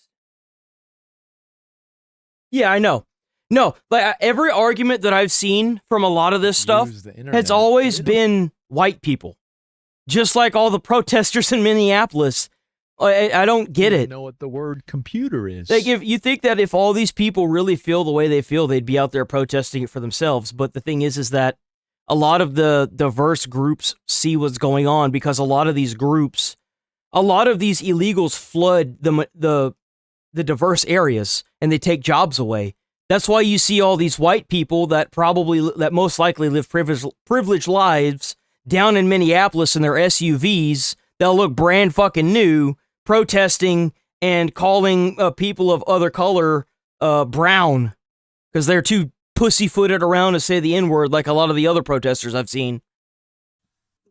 It's sad. Difficult for black people in particular? Yeah, you have to have access to the internet. You have to be able to pay an internet. Oh, is he going to look up the video? There was this video because a senator had said that, something about black people in the internet, and this dude made a video where he threw a laptop on the floor and he started dancing around it like a monkey. That's funny as shit. Yeah, here you go. See, this is like whenever I think of racism, I think of this mentality. Young black kids growing up in the Bronx who don't even know what the word computer is. They don't know these things. And I want the world to open up to all of them because when you have their diverse voices innovating solutions through technology, then you're really addressing society's broader challenges. Young black kids growing up in the Bronx who don't even know what the word computer is. Service provider for people in particular? Yeah, you have to have access. Man, you know that if you're a white person that thinks that black people don't have access to the internet or know what laptops and shit are, bro, the amount of when was the last time you saw a black person in your community or just in general? I'm so concerned. You have to be able to pay an internet service provider for a certain fee. Do you think that's harder for black people? What's wrong with them? Exactly. You want to know the reason why they do this? I'm not explaining the reason why they do this. It's because these are white people that live in gated communities around other white people. They don't interact with any black people. I feel so vindicated right now. That's the real reason. Is that they don't know any black people. They don't interact with them. They don't have anything to do with them. Yo, some of my best friends have been black people. I ain't even joking, bro. Whenever you look at someone's skin color, you fucked up from the start. That's the problem. So they only know what the media tells them. To go online. Well, I feel like they don't have the knowledge of how it works. A lot of people have smartphones, but they might not have data. For most of the communities, they don't. They really have know smartphones, but they might not have data. what is out there just because they're not aware or like they're not informed. I also These think are the there's people that are down in Minneapolis protesting. Boys, this is our future generation of lobotomites. a repression of like black voting with how they. And the sad part is that these people are gonna go to college, waste hundreds of thousands of dollars of somebody else's money because they're Nepo babies, and get a job where they work with their family, and they're never gonna understand what it's like to make a resume and have to go out there and walk from location to location because they don't have enough money to get a car. You know why?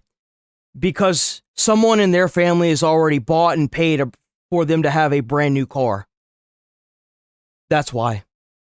If you're a convicted felon, like you're not allowed to. So I guess every black person's a convicted felon now. That's interesting.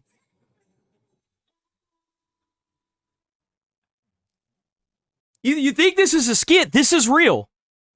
This is a real dude that walked around a campus. Guys. I'm telling you guys, this is where we're at. Voting with how if you're a convicted felon, like you're not allowed to vote and everything. And when you look at swing states like Florida, that's a huge population of the like African Americans. Now I'm here. Well, you see, like, so black people commit a bunch of crime, and in Florida, oh man, they commit a crazy amount of crime. Is that right? Jesus wow. Christ, man. In East Harlem to ask. So she So this is the black side. This is the black people. This is their community, right? Wow. Just heard. Yes, I do. Do you know anybody who Yeah, I remember I saw this first time. I said she thinks it's funny. It's such a stupid fucking question. Well, it's such a stupid ass question. You wouldn't think that, like, genuinely, like, whenever I saw this video for the first time, I was like, is this real? Like, no one really thinks this, right? And then it hits you that they do. They actually think this. ID, of course. And here's the thing, too. You can vote as a felon. Not a lot of people know that. And in a lot of the states, you can still vote as a felon. You just have to once you serve your time, you can go to the voting booth and vote. Like, that's another misconception. In some states, you can vote as a felon. I grew up with a lot of people, multi-racial, told him, and your boy grew, really, that's because I have give, that's, and have a reason. That good. No has an ID. Why would they think we don't have ID? Why would it? That's a lie. Why would you say that? Why would they say that? You know why they would say that. I have my ID and my friends have their ID, so like, we know what we need to carry around. Everybody that I know have ID. Like, Big surprise that everybody in the country is pretty much the same unless you're a fucking racist fucking Nepo baby that lives in a gated community. one of the things you need to walk around with New York with. There you go. Look at that. Duh. ID. Do you know any black adult who does not have ID? No, I don't. Is it a weird thing to even say that? Yes. I would say that out of my anecdotal evidence, okay, I do have a friend that's Mexican that doesn't have an ID. This is a whole thing does. I feel, but still. That's the only thing I brought with me. Those are legit IDs. I heard a lot also that black people can't figure out how to get to the DMV. Really? What does that say to you? I know it's that. It's on 25th Street. Do you know where the DMV is around you? It's on 125th Street. Oh, they know exactly where that bitch is at, too. They don't even have to look at it. They just know where it's at. What'd I say earlier? Funnier about this is that the DMV is usually in an urban area, and usually inner city urban areas are where, listen, it's we're all talking plain English. It's where a lot of black people are. And you know why? Because a solid majority of them are hardworking Americans that don't really give a shit about these racial politics anymore. Because they all see what a lot of the people that have a brain cell see, that all these illegals are taking up jobs and fucking the country into a hole. And that's what their concern is right now, just like everybody else. Like that has a brain cell. In my area is like 90% Hispanic. Yeah. That's how it is whenever I go to the DMV too. Around here, almost no white people near my DMV. Mm-hmm. So the irony here is that they don't even realize that by selection bias, black people would be more likely, Hispanics would be more likely to know where the DMV is. Mm-hmm. Just by the way that they're usually placed in different cities. Yeah, they're not going to put a DMV in a rich white neighborhood that's walled off. You're not going to see that. Do you think they're going to place the DMV next to a fucking gated community? No. No. No. Absolutely You know why? not. It's because the homeowners association of that gated community doesn't want the DMV there Yep. because every single person, every dreg of society has to get an ID at the DMV. Yep. That means that you're going to have crackheads, problem boys, drug dealers, and retards going to the DMV. Yep. And do you think that they want that next to the Hamptons? Do you think they want that at Martha's Vineyard? Fuck no. They want that out in the projects. They want that out in the working class neighborhoods. That's the way it is. Yep, that's exactly how it is too. That's exactly the way it is. The more that you talk about this, the more ridiculous it is. Yeah. No, like that's what most of the arguments that these people have. Like, the more you talk about it and you think about how retarded what these people are saying is, it really kind of sinks in of like, how do you convince yourself that this is what you think it is? It's crazy. Let's see. Here we go. So this is the meme that is going around, and this is retarded because it's clear that whoever fucking posted this should get fired. Because it's clear that it was an accident. So Donald Trump went. Hold on. And what makes this an accident is because I don't really know exactly what this is. Let's see. Where's it at? I ain't seeing it. this was part of another video where it talked about the ballots that had the North, or the Korean, I don't know if it's North or South, that had the chips from Korea on it. Seeing it. And it was at the end, and you could clearly see the guy scrolling up and then scrolling back down because it was an accident. Okay, Trump shares and deletes an AI video depicting Obama's as apes. Okay, this is all right, here we go. So when the vote See, this is the original video that it was part of. counting, and this has been Someone obviously fucked up during editing. noted in other countries as well. President Trump was significantly ahead when reporting and They said stop the count. counting resumed. There was a massive spike occurred that. This is all allegations that a Korean, it may not even been Korea. It could have been a Korean-made chip that was set in the ballot booth that caused this, where like they paused the voting and gave the spike to Biden so he could win. This is all allegation. This is not yet confirmed, but it's obvious that it was a mistake. But we'll let the video play out and you can see. And then that happened. Yeah, you see, obviously it was a fucking mistake. And, you know, it's obviously a mistake. Whoever edited this video fucked up. Why? What the fuck? Yeah, somebody just fucked up. Very clearly, he was not trying to post a video depicting Barack and Michelle Obama. I mean, if he was, he would have just posted the whole thing. Why would he stop there? You know? As apes, right? This was a screen recording of another video, and then the swipe happened. But I guarantee you, he went back to that video afterwards and liked it. They didn't edit the swipe out. It doesn't even make sense, right? It's not like any of the rest of it was an AI video. Obama doesn't have anything to do with it. Because you can see, really, like right here. It's an accident. You can see, like, this is a swipe. Yeah. And so the video ended, and the If next you video- wanted that to be there, he would have just left it there and let the full video play, but he didn't. Whoever did this video swiped up again to get that off the screen because they fucked up.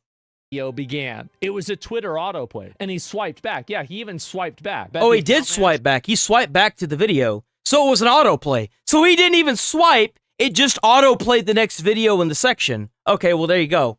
Got super fired. It makes him look like a dumbass, right? Yeah, no, whoever edited this video and posted it or published it on the Trump channel, because you know there's no way that he actually edits his own shit and posts it, right? I guarantee you he's got somebody posting shit there. They need to get fired for sure. It's all over the all page. Oh, is it on Reddit? I bet it is. Every single Republican must announce this now. I mean, what are we doing here? It's pretty obvious. And the best thing that Trump can do is just ignore it. It's no different than the Nazi salute that everyone was trying to say that fucking Elon Musk did. It's retarded. This is mistake, retarded. Right? It's This is obvious that, like, stupid. that wasn't what he meant to post. They out there calling ICE agents the N-word and they get offended by this? Like, get the fuck out Yeah, of seriously. Here. You gotta keep in mind, too, the people that want him to apologize They don't care. They don't give a fuck. They just want to feel vindicated for something because they're taking fat L's all across the board. I wouldn't even, like, if I was Trump, I wouldn't even give this the time of day, straight up. I can't tell you how many protests I've seen of them calling ICE agents the N-word or like racial slur. It's so fucking retarded. It's so stupid. Care. It's not like it's no different than, well, if you care so much about the Epstein files, then why do you want racist, rapist, child molesting pedos running around in your street? It's no different. It's literally no different. Oh, but this racist thing, yeah, but you guys are down there in Minneapolis, like, cheering on people that are actively calling black ICE agents the N-word. Well, like, About come on. Donald Trump is going to change after he apologizes. They're calling on him to apologize. Why for would this, he? So the people that call him a racist can keep calling him a racist? Exactly. If you think you did something wrong, then you should apologize. But never ever have people guilt you or push you into an apology. President media post. That's right. That's right. Let me tell you guys something. Whenever I worked at the fire department, I've told this story once before and I'll tell it again.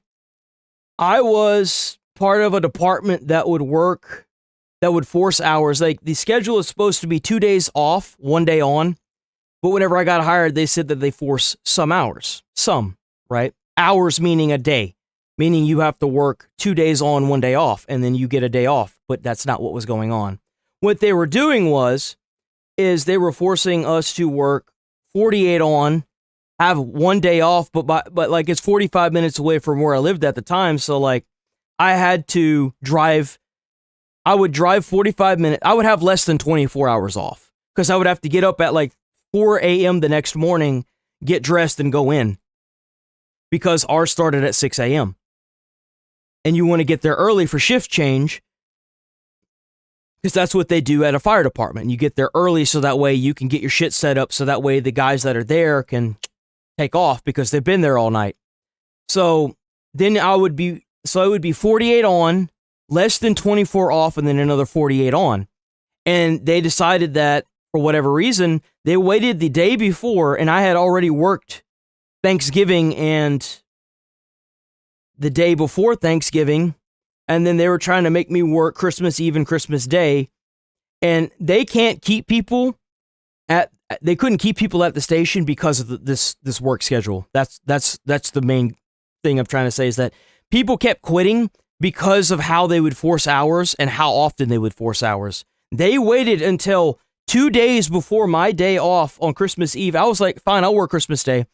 And then they changed it to where I work Christmas Eve and Christmas Day. And it would have been fine if it was like, oh, well, he's the greenhorn. You know, that's just normal, but it's not. They were forcing so many hours, they were going to make the chiefs ride down as captains and the captains ride down as firemen. And it's like, you're making people that actually went to college, got master's degrees in what they do, making $200,000-$300,000 a year to ride down as a captain. Your system is fucked. Whether you want to admit it or not, it's fucked. And I fucking stood up and I laid into the chief at the time. I stood up in front of everyone because everyone felt the same. Everyone was like, why the fuck are they forcing all these fucking hours? Just change the schedule. Make it a 24, or it was like a 48-96 where you work 2 days on and you get off 4 days consecutively. Why not switch to that? You'd have way more people trying to join. And the thing is like, nobody wanted to sit there because, like, other than that, dude, I love that job. But the issue is, as I stood up to the captain, right, the chief at the time, and then I got sat down and talked to about it, and I apologized to the chief because I even said, like, I loved that dude. He was awesome. I had no problem with him. And I was like, yeah, I apologize for that. I did not once apologize for the jackass that made the schedules. Not once did I. And he looked at me and he knew I wasn't going to. And then 2 weeks later, I quit. I was like, I'm done. And they're lucky that I did that because everyone else that I got hired with, they hired 6 people. And within the first month, it was me and one other person that was left. Didn't even last a full month and everyone else quit. And these were other firefighters that had been hired at other positions at other fire departments that had already quit. And it's like, yeah, I'll apologize for acting that way towards him because I like him, but I don't like you. Nobody likes you, dude. There were other captains that were telling me that you say the reason why you quit is because of him. Straight up. They were stopping me in the hallway and they're like, you say the reason why you quit was because of him and they'll understand. And I said, okay. Like 3 or 4 other captains told me that. And I was like, damn, bro. That you took down earlier today. But don't apologize for something you don't feel like you did wrong. I felt like I wronged that chief because he's a really nice guy. He's always nice, bro. I have never had a problem with him. He's always been honest. Anything that he tells us to do, he was always like, we're going to do it for this reason. And it's always like, okay, cool. You know, that actually makes sense. But it just pissed me off at the time. And I was like, nope. And they gave me that day off, by the way. It was great. They gave me that day off, and then they brought me into the office afterwards. They're like, we had to shut down one of the ladder trucks because of you. And I'm like, no, you had to shut down one of the ladder trucks because your schedule sucks so bad that you can't keep people. That's why you had to close the ladder truck down. Bro, he gave me the fucking stank eye when I said that. Woo! He gave me the stank eye. A staffer sent it. Who sent it, and are you going to fire them? I looked at it. No, I looked at it. I saw it, and I just looked at the first part. It was about voter fraud, and I didn't see the whole thing. I guess during the end of it, there was some kind of a picture that people don't like. I wouldn't like it either. By the way, a lot of people cover it. If you look at where it came from, I guess it was a takeoff on the Lion King. And we took it down, and we took it down as soon as we found out about it. Mr. President, a number of Republicans are calling on you to apologize for that post. Is that something you're going to do? No, I didn't make a mistake. I mean, I look at a lot of thousands of things.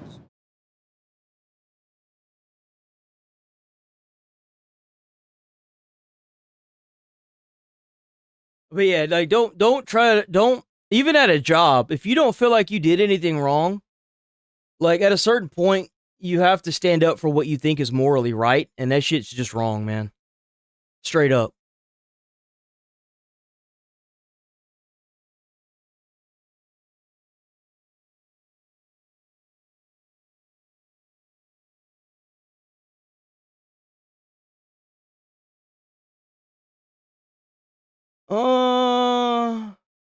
Let's see. Here we go. We'll do this one. Check out Decoy W. Decoy. Hell yeah, Decoy. Love this dude. He's awesome. I do miss his old name, but we are finally in the find out stage as one. It's such a beautiful thing. It really is a beautiful thing for these people to get locked up now. That's what I said whenever all this shit started. I was like, you know that they're only really biding their time until the local police start getting involved, and then all the people that were causing problems are going to start getting arrested. They're going to start sending out warrants for all the people that were throwing shit at ICE agents or getting, like, impeding their investigation and shit. 160 of these anti-ICE activists have been arrested, with some of it's a damn good day to be an American. them even facing 2 decades of federal prison. Ooh! Oh! 20 years in prison. Holy fuck, bro. Damn! As this very unique shouldn't have done it. You shouldn't have done it. Individual you don't have to like ICE. Sure. Hate them. I don't care. You can't throw fucking bricks at people, bro.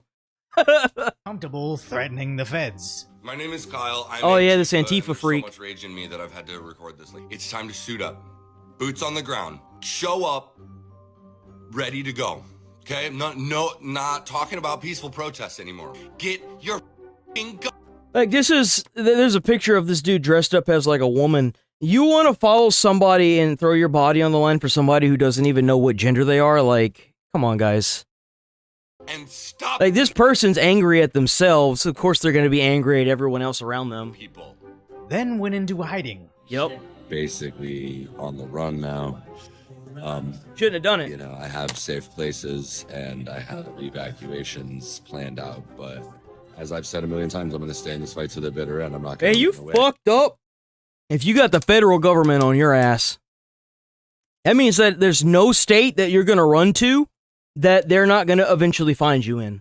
But I will need some help. And when a video went viral of the police shattering a doorway to gain entry, There it they is. were actually arresting that self-proclaimed Antifa idiot. As Like, and then on top of that, Trump made Antifa like a terrorism group. Why would you actively go around saying you're Antifa? You're crazy, bro. Call it something else. I don't know. Call it anti-ICE or some shit. I don't know. Don't use the abbreviation of Antifa. It's a bad idea. took his threats very seriously, Obviously. deploying like 20 Homeland Security agents, looking like they unlocked all the DLC. And as Kyle was looking incredibly angry, he thought he'd be tough, spitting at us. Only for Homeland Security to announce he's being charged with impending and retaliating against the feds, threatening to injure their family, interstate domestic violence, conspiracy to impede or injure an officer, and solicitation to commit violence. And when you add up all the charges, it looks like he could be facing 2 decades behind bars. But more realistically, with a plea, could get down to 6 years in prison. Imagine getting incarcerated longer than the current liberal thing they're angry over, as all the same anti-ICE activists were just marching for Free Palestine, stand with Ukraine. That's right. You're right. Medicine to stop Wants people to get grounds on the boots, but it's kind of like Tim Wall saying, not saying that the federal agents are police. You do realize that an ICE officer can arrest a police officer if they commit a felony in front of them, right? Like they're above the state government. It's stupid. It's just a retarded. You want people to go and throw their bodies on the line, yet you sit behind your own walled off house and talk about how good everyone's. It's like, dude. At least Ilhan Omar was down there protesting. She actually got arrested. spread. Then my body, my choice. Defund the police. Anti-gun to finally pro-gun. But none of it ever lasts longer than 2 years with them. It's the equivalency of getting out of prison today for rioting over the Me Too movement. But for far too long, these idiots became comfortable broadcasting their crimes on TikTok. And that's the real reason why they're doing this. It's because during Black Lives Matter, the BLM riots, they didn't stop it. They didn't crack down on this. That's why they're all flocking to Minneapolis. And here's the kicker, is that if they don't crack down on Minneapolis, they're going to do this everywhere. That's why you're starting to see all these kids marching out into the streets, because these teachers are leading them out there. They need to, that's what I've been saying this whole time. You realize that if Trump had just cracked down and called in the Insurrection Act, 2 people would be alive? I think that this is because of Trump's limp dick behavior. Bro needs to take that Viagra and fucking start stiffing everybody, straight up. 2 people are dead because he didn't push the federal government the way it should be. If he had used the Insurrection Act and told all the police to go on and get the fuck out, and then use the military to work as acting law enforcement and crack down on this like you've never seen anybody crack down on anything before, you would have seen a 180 and 2 people would be alive. Completely oblivious to how It's these disgusting, are serious like- felonies, because the Democrats essentially use them as their brown shirts. But now, the Trump administration brings the hammer down, with DHS posting several instances of this, including one familiar face to social media, who was best known as the relationship anarchist. Here we are at my official dating profile request. I am 42. I actually am almost 42. I am a relationship anarchist. I am on the lookout for somebody who right now I'd be able to call and say, hey, get in the... It's time for you love capitalism. How's it working out for you?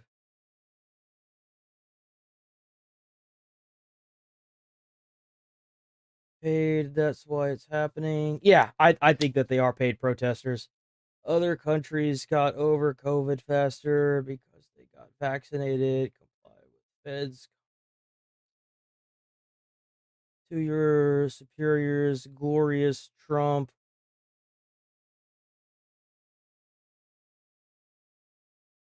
I feel like this is sarcasm of them are being paid, and yeah, that's exactly what it is. So you believe you would be one of the, hold on, wait a minute. Doing it now. Guy has said Trump isn't fascist enough. Tracking these guys.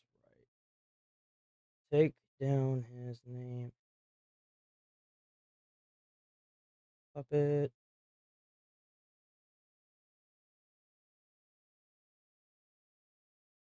Now Trump needs to push more and get the puppet. Lead us to victory, Tara.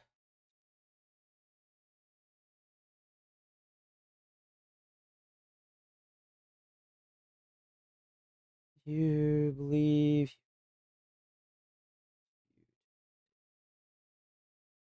since Electric Boogie 2, I don't know if more government is the move. Do these good of guy who starts a fight and holds.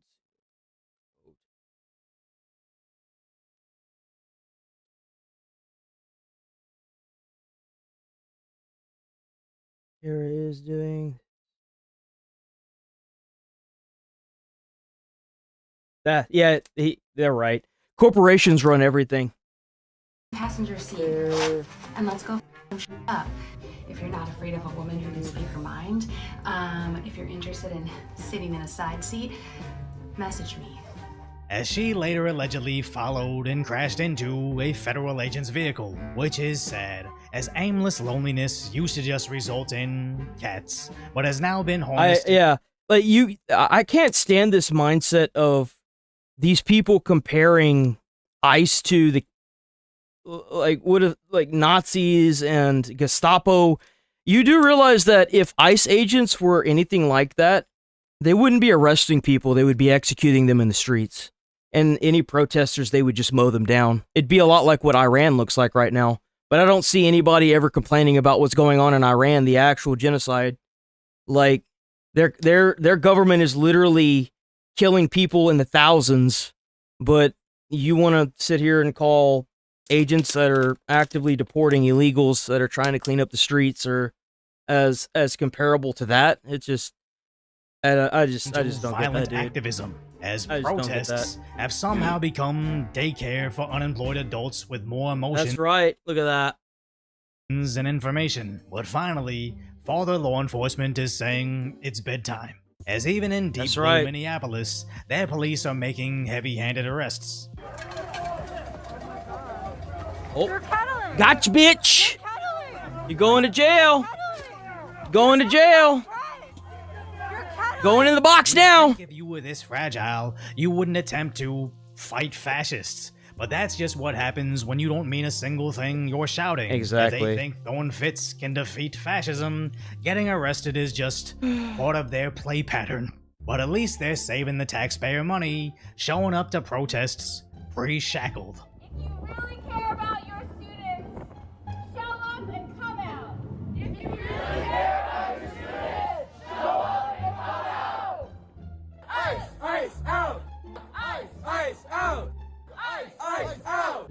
Ice, ice out! It's insane how all these anti-borders and walls activists always seem to immediately erect borders and walls. You would think they would learn about irony, paying over $50,000 annually to go to university.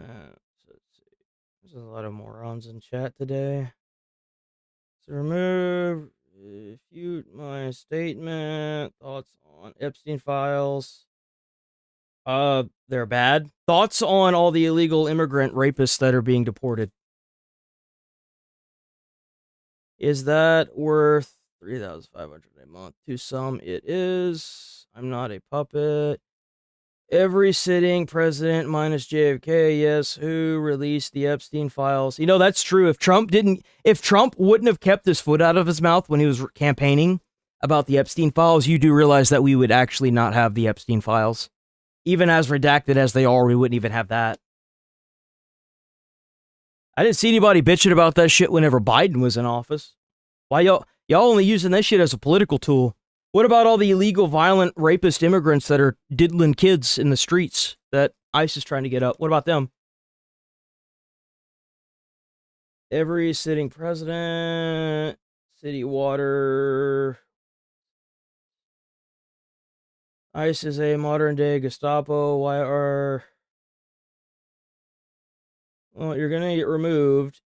And ICE was there with JD Vance. It's interesting how you should actually use that as an example. How is it that you have ICE protesters at the Winter Olympics that have signs already made when they just recently saw an ICE agent? You got all these people with all these signs. That doesn't raise any red flags to the mentally retarded people. Oh, well, we saw them a couple hours ago. Now we've got all these people with all of these nice signs that we clearly made within the past, like, couple hours that say fuck ICE and all this other propaganda shit on it. That doesn't raise any red flags? How are they able to get out there so damn quick? University, but then again, attending class in a foreign country, come on. As bike locking yourself to a staircase. Now, it's one thing when these universities, like Columbia and NYC, has mass protests.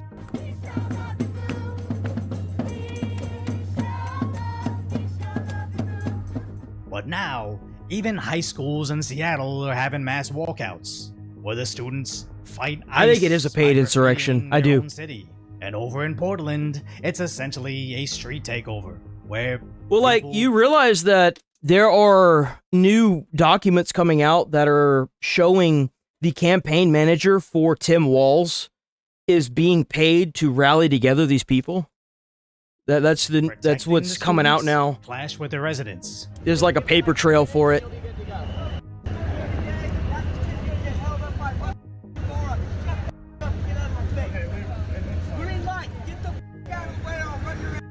Mm-hmm.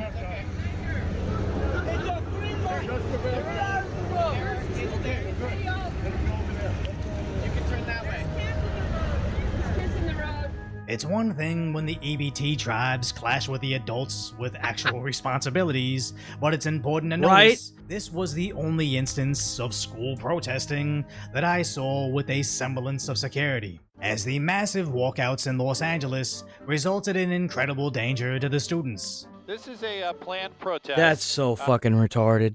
You got them kids down there, bro. Students walking out from various high schools at around 10 a.m. this morning, and then they are all expected to be gathered outside of City Hall by 12:30 this afternoon. And from here, they're actually going to march over to the federal detention area where they will rally as well. And at one point in time, they thought there were rounds being fired. Look at that. Look at all those fucking kids going in all different directions. Look at that. You see, like, if you're a parent and you see your child in this and not where they're supposed to be, like at school, I would sue the shit out of that school, man. I would sue the piss out of that school.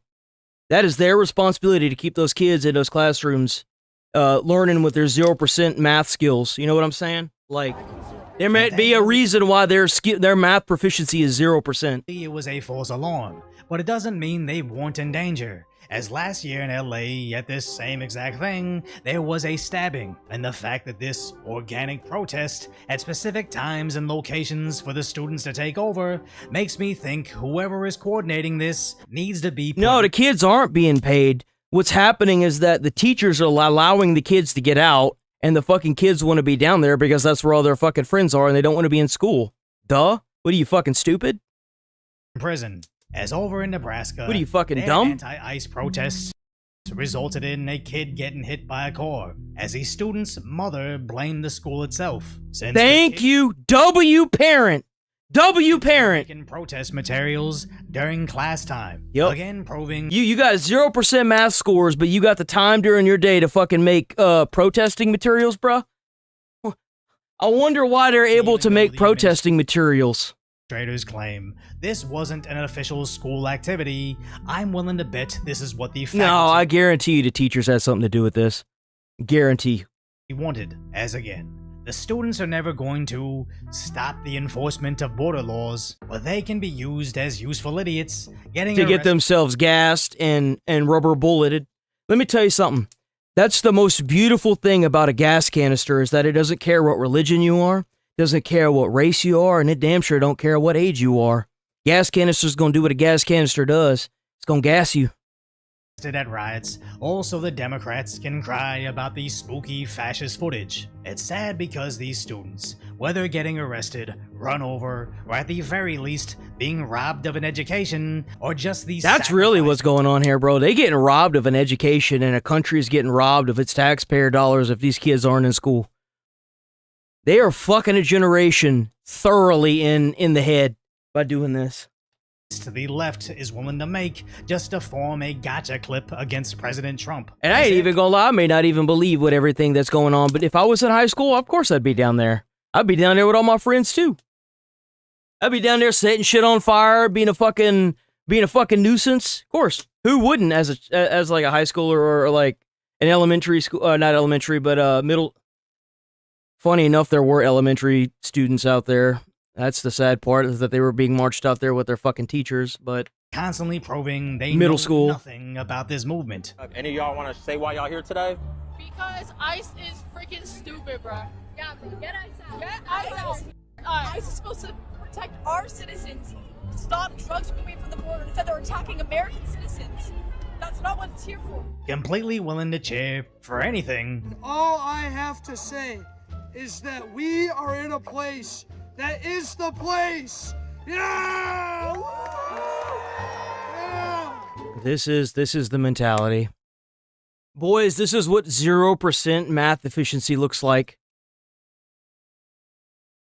They can't logic their ways into anything or out of anything, so this is where we're at now. We don't know why we're here, but we're here. Dadgummit, we're here, aren't we? When I look at the uncooked salmon, I would love to eat the uncooked salmon! Bro, this is totally just a bunch of fucking high schoolers fucking around. Yo, I kind of wonder if they're not doing this just to meme. Seriously. It sounds like a skit, but is actually just a terrifying reminder of how. Yeah, most of these kids can't even write their own fucking name, yet they out there doing that. That's how I know this is fake. You see these signs? There's no way these kids wrote that. There's no way, dude. They can't write. They don't even know how to spell their own name. It sounds like a skit, but is actually just. Doesn't it look like? Yeah, it looks like a fucking skit, right? Terrifying reminder of how easily manipulated this movement is. Their activist administrators and teachers know this and choose to utilize that mentality to march them in the streets, instead of educating them on the terrifying reality. Why don't you listen to the 19 minutes of Laken Riley fighting for her life? That for 19 minutes she fought for every breath, fought to survive. How terrified these young women were to be and murdered. How about we educate the children on the last administration? 500,000 children were smuggled in this country. They lost track of 300,000 of them, and President Trump found 145,000 of them. 145,000 children that the last administration wasn't even looking for. Let's talk about that. President Trump's saving lives every day. The border's the most secure. You know what I don't understand is if these people are actual Americans, and you see all these files of, like, you know, they always do like the face, the mugshot of these people, and they have all these crimes on them. I haven't seen anybody debunk any of this. I've seen a lot of fucking mentally retarded people in the streets causing chaos, but for whatever reason, instead of, you know, trying to figure out if instead of trying to figure out if everything that's being said about these people is true or false, they're deciding to just go down and commit violence and then attack anybody that's not, like, on their side at all. Like, even if you're apolitical, you're still going to get attacked, clearly. Instead of trying to figure out if any of these people are not violent criminals, are seeing if maybe the government lied about that. But it seems like the people that are getting arrested and kicked out are actually these criminals. That's the sad part, is this is so fundamentally flawed down to, like, the base level that they're out there protesting and they don't even know what the fuck they're there for at this point. That's the funny part. I have no idea why they're out there, but they're out there. And that is the constant, honestly. Oh, but they're removing white people and citizens out of their cars and arresting them. Okay, well, where are the videos? Oh, by the way, ICE is getting body cams. We don't want body cams! No body cams, no body cams. Oh, why not? Why don't you want body cams? I mean, if they're really doing all this illegal shit, wouldn't you want them to have body cams so that way they can you know, show the entire footage instead of the point where ICE is having to detain somebody for being retarded? Like, wouldn't you want that? So that way, if ICE is actually doing bad shit, then they can be held accountable. Would you not want that? I mean, I want that. Everyone, if you're law enforcement, period, you should have a body cam. Especially whenever you got to handle people in the public. Like, why wouldn't you want them to have body cams? I could think of a few reasons why they wouldn't want them to have body cams. They wouldn't want them to have body cams so that way they can spin whatever narrative they want. Duh. Less women are being, less people are dying making that journey, and this country's safe again. Let's tell that story. So when the He's right. In order to cross in some sections of the Mexico border, in order to cross onto the U.S., there is like this patch called, I think it's like the Death Valley or some shit, where you have to have water, and usually the water is almost to the point where it's boiling because of how hot it gets. Like, people die from exhaustion. They get taken out by the elements and the plants and shit that are there, and they end up dying trying to cross the border. But because the border's shut down so tight, people aren't dying trying to cross anymore because they know they're just going to get sent back. So, like, they're actually saving more people by doing this than anything else. Dying making that journey, and this country's He's safe right. again. Let's tell that story. So when the school spends more time teaching them about good and pretty, making signs and marching out in the streets, it's because they don't see your kid as a student, they see them as an insurgent. So if you appreciate my concise, light-hearted commentary on the tragic status that is today's reality, hopefully I've earned your subscription and you'll subscribe to Decoy.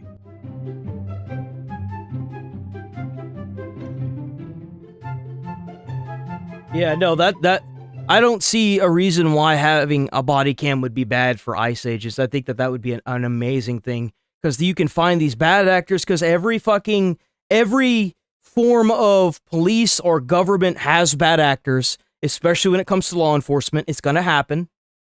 But you need to find these individuals and hold them accountable and keep on with the goal, you know? Just because you've got a few bad actors doesn't mean that the goal's going to stop. That's not how it's going to work, man. That's never how it works. So this falls back onto the conspiracy stuff that I was talking about earlier about, like, Pizzagate, right?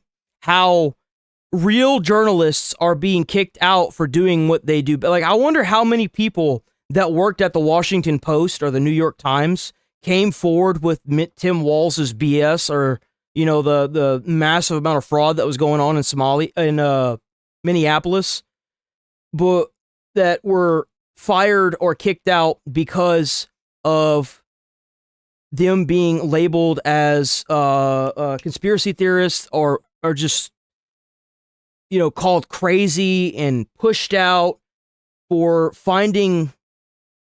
I mean, it's kind of hard to think that a lot of the shit that's going on in the Epstein files, it's hard to take in that information because of how deranged it sounds, of them cutting open babies and, like, eating the shit out of their like, that is just fucking crazy. And it's hard to believe that, but whenever you've got so many people trying to talk about it and they keep getting shunned, it's disgusting. And it's an affront to journalism. It is. Pizzagate. People actually believe a conspiracy theory that Hillary Clinton and her former camp. What really hurts me is that I used to watch these guys. I used to watch Trevor Noah. I used to watch John Oliver. I used to watch Stephen Colbert. I used to watch these guys driving back and forth to the fire department. It'd take me so long that I would put on their episode and I'd listen to it in the background. People actually believe a conspiracy theory and that Hillary Clinton and her former campaign manager. It's sad that they do everything they can to stay biased. Ran a child sex ring at a pizzeria in D.C. This is a lie. We all know the only people who are trapped in a pizza place are those robots at Chuck E. Cheese. I've seen Westworld. One day they're going to rise up and kill us all. If you don't know if something's true or false, maybe you shouldn't make a comment on it. Now, according to the folks... How is he so funny in the Colbert Report, but whenever he did the Late Show... Dude, I missed the Colbert Report. It was so good. What happened? So bad. With the spider eggs hatching in the brains. So good. Like I noticed that with, and this is the reason why I stopped watching these guys, is because I would go to these guys mostly for information on everything that was happening in the world, right? And I noticed that the entire 4 years that Trump was in office, all they did was talk shit about Trump. And I was like, yeah, fuck Trump and da-da-da-da. I was like everybody else. And then whenever Biden got into office and Biden sat there for 4 years, clinically brain dead, and I was like, guys, the country's burning down. Everything's becoming very expensive. What are we doing? And they're not even talking about that. They're talking about like random shit. And it's like, hello? Like, what are we doing here? And it's they're still talking about like the prior Trump administration, and it's like, guys, like nobody can get jobs. What the fuck's going on? And then Trump gets back into office, and now that I'm looking back at it, I ask myself all the time, why do people hate Trump so much? Why is that? Did he like unless there's any condemning evidence in the files, like there's not really anything you can go off of. Even if he's mentioned all these times, unless you know something happened and there's actually charges being brought up to it, there's not really much that anybody can do. And these people can't go out and call him, those things. I'm not going to say it because I don't want to get fucking sued on national television without having to immediately apologize because he's going to sue them. Because obviously you would. If you're being told that or called those things, it's pretty bad. Now, if he did do it, then we should just crucify him on the fucking White House lawn. Honestly, we should bring back public executions for anybody who is involved with this. Straight up. That's genuinely what I think. Let's do public executions. Straight up. But at the same time, if you're trying to sit here and say these things, you should definitely have the proof to back them up. And it's sad to see that these people, I loved these people. I loved these guys. And they're just all falling off like flies now because you can really see the biased behavior. It's ingrained. Of smuggling tunnels that connect to the basement of this pizzeria. But police refuse to investigate the basement crime scene on the flimsy excuse that the pizzeria does not have a basement. Imagine what it would have been like if the tunnels in New York had been discovered in 2008. Well, you don't seem to care about the victims of all these illegal immigrants are raping and murdering kids constantly. You want to talk about victims? What about those victims? You don't give a fuck about those. You fucking hypocritical piece of trash. Enjoy your permaban, fucktard. In here, out there. Oh, but the Epstein files, motherfucker. The Epstein files got released. What about all the rapist pedos that are illegal immigrants that are fucking all the fucking... Dude, it's so fucking hypocritical. The hypocrisy is mind-blowing. It's so fucking retarded. I am your host, Stephen Colbert. Ladies and gentlemen, those who sell... what's it called? Phil? Bad news.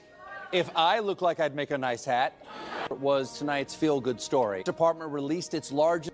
Okay, here we go. Jesus, how... So you're saying the show got canceled, huh? So his show, apparently I'm hearing from my sources that his show got canceled. Here we go. More than 1,000 times. President Donald Trump is mentioned more in the Epstein files than Harry Potter is mentioned in Harry Potter. Yep. It's a lot. It's pretty bad. I mean, not wrong. This really, do people watch this?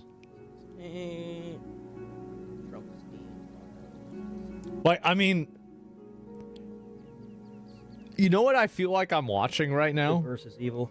I love that it's good versus evil whenever they're both evil. Like, the Democrats want to flood the country with illegal rapist pedos. You have rich people in power that are literally doing the exact same thing that the illegals are doing. The Dems want to keep the illegals here so that way they can vote and maintain seats like what happened in Minneapolis. They deported so many fucking illegals and so many fucking scammers got arrested and deported that they've lost an entire Senate. They've lost an entire seat for the Electoral College. And to boot everything off, nobody's going to jail. Nobody's going to jail. No, none of these highly political people, these rich motherfuckers are going to jail. Like, it's crazy that after everything, none of these people are going to jail. Like, you know, in those, it's crazy. In those like different. I'm not going to watch any more of this because I don't want to deal with the fucking copyright that's going to come from Stewart or Colbert. Let's see. What else do we got? What time is it? 10:38.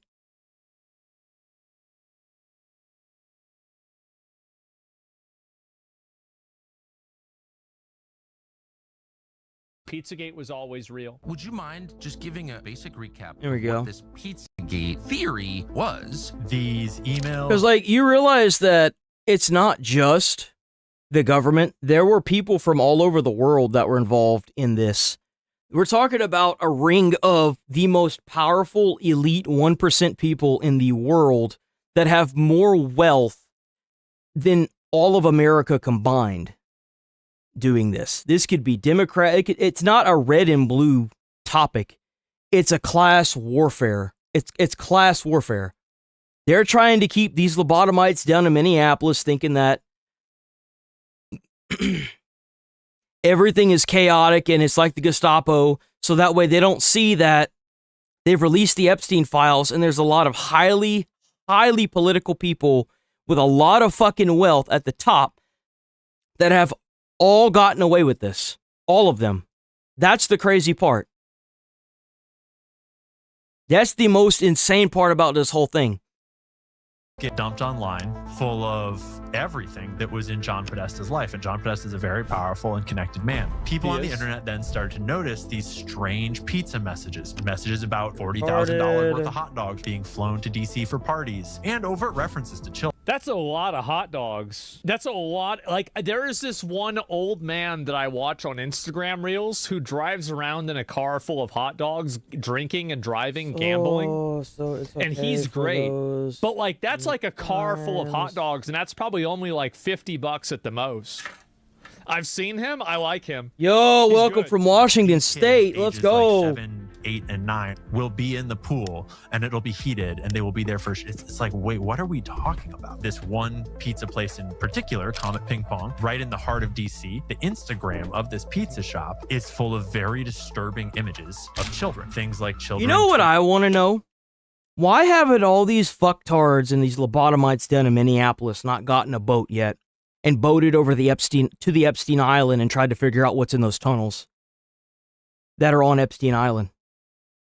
Like, straight up. How come that is? How come it is that you don't see these people protesting for Iran, the genocide that's going on over there? How come you don't see these people outside the White House trying to figure out why these files are so heavily redacted? It's because they don't give a shit about any of that. They're trying to push whatever fucking retard narrative the people that are paying them to do wants. It's so fucking obvious. You've literally got like files of a fucking supposedly a former president cutting a baby's legs off, cutting him open, eating the shit out of the intestines, and like, you worried about some illegals getting deported in Minneapolis, motherfucker? Like, priorities, I guess. To tables, things like commenters. Like, what the fuck is this? What the fuck is this? Talking about rape and sexual abuse, things like comments about kill rooms, and so much disturbing imagery on a public Instagram account for a public pizza place as the media. Bro, actually eyes wide shut. Oh my God. Wow. A public Instagram Who account does for a that? public pizza place as the media is running this big kind of smear campaign on Like, these you questions. motherfuckers that are saying that shit. Oh, but what about the Epstein files? You don't give a fuck about that. You're just trying to obfuscate. You're trying to tiptoe around. That's all you're trying to do. you failed. You've taken a fat L with everything else in your argument. So now it's, but the Epstein files and you're protecting a pedo. You're protecting a pedo, lobotomite. You're not getting these people out of the country. There are convictions on a lot of these illegals. Some of these guys are so bad, they're having to send them over to like one of the most secure prisons in the world. And it's like, these people are fucking, they're pedos, they're rapists, they kill people in American streets, and it just, oh my God, the hypocrisy. It's so fucking stupid. It's so fucking stupid. I'm glad. Into that pizza place. Yeah, with shout an out AR to Ian. And for sure. Shoots And then you have like these actors or these music singers saying, well, you can't own anything on stolen land. It's like, okay, well then why don't you open up your house to everyone that's in your community so that way they can have a place to stay if they're homeless? I mean, you've only got like, what, a $38 million mansion? Like, I talk about Billie Eilish. It's like, anybody, but manages to shoot come on, right through the hard drive. I'm that's jealous. in the back room and gets arrested by police very publicly. They have a big photo shoot, so then you can look at it and say these conspiracy theories are dangerous. So we can censor them all off the internet because it's been debunked. Don't pay attention to the fact that the guy that owns the pizza place is the boyfriend of the guy that runs Media Matters, who is one of the primary debunkers. this should be a pretty. This it's kind of ironic that the Epstein files dropped at a time where we have people's brains literally being cooked in Minneapolis. You realize that, hold on, I've got something for y'all. You guys realize that for the past 30 years, the media has been lying about the Pizzagate scandal and have done everything they can to bury it. That's exactly what's going on right now with the Minneapolis situation. They're trying everything they can to make it seem like people are being pulled out of their cars and shit. And it's the same fucking repeat. It's the same rinse and repeat cycle.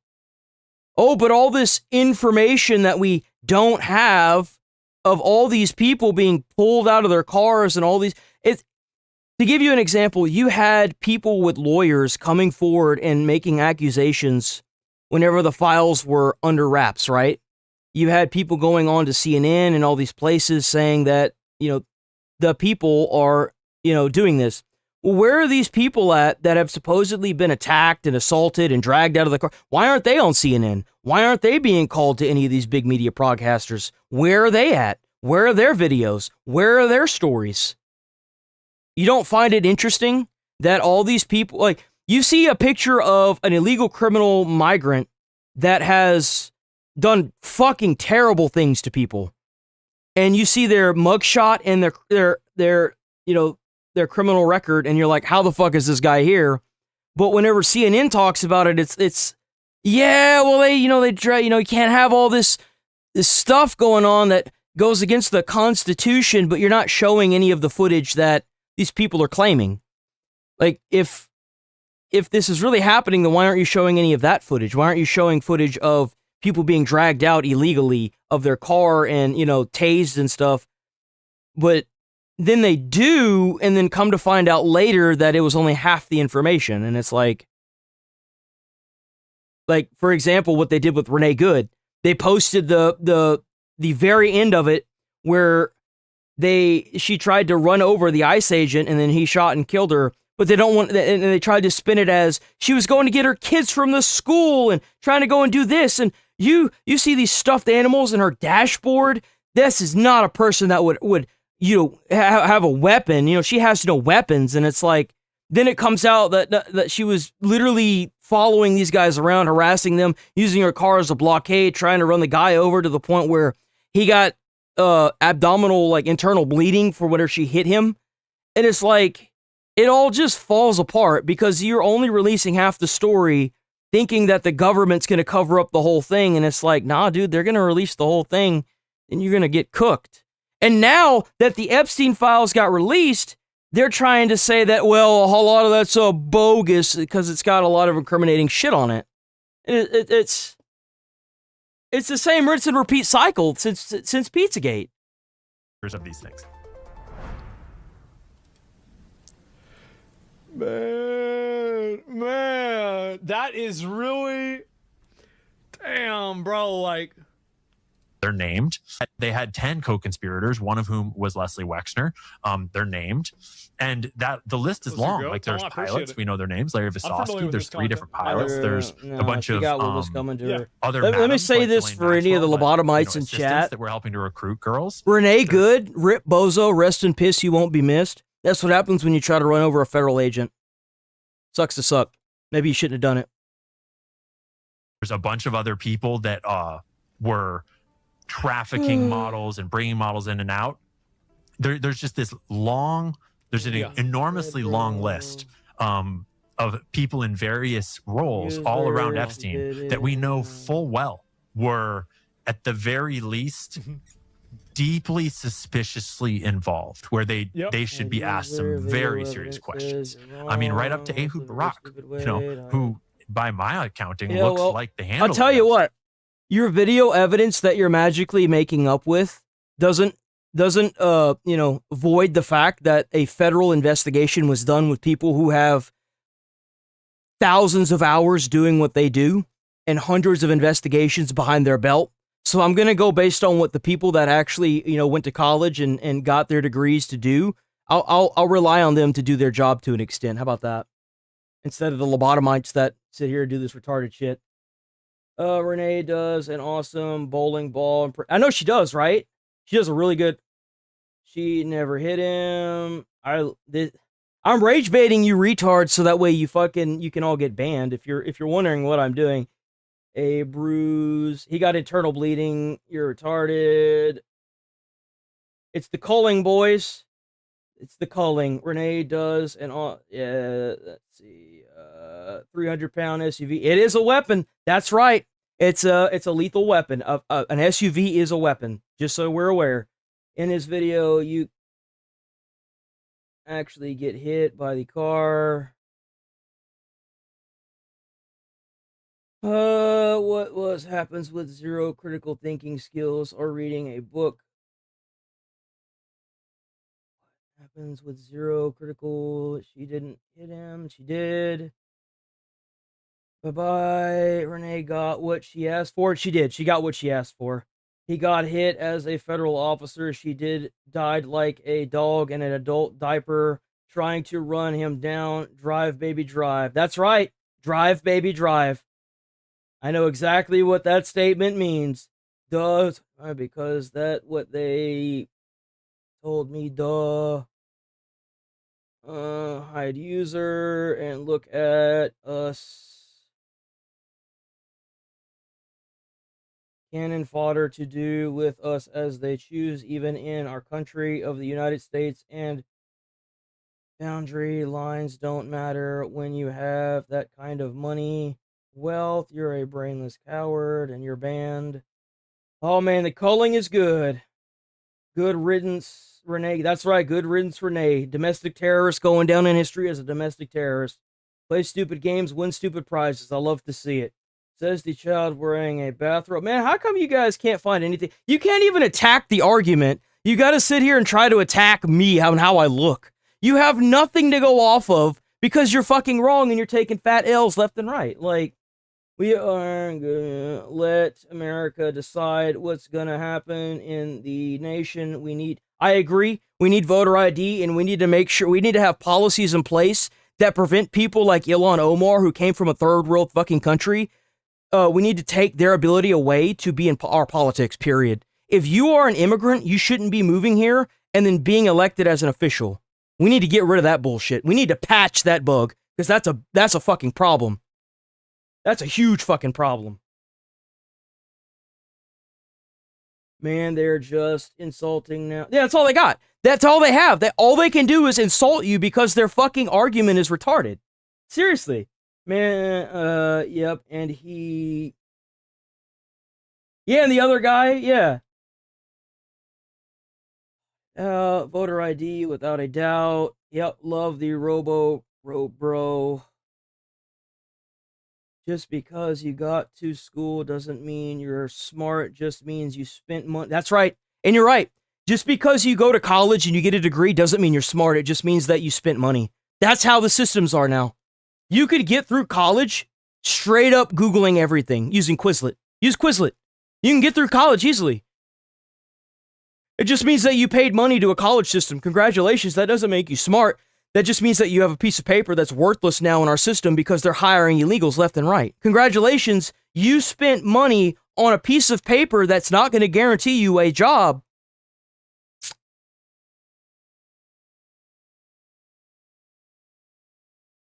They 100%. ICE is doing it. ICE is doing keep up the good work by talking. You're dumb. You're banned. Just got here. Let's see. What am I, brother? What are we talking about? I'm trying to rage bait these retards so that way I can permaban them. There are odd home.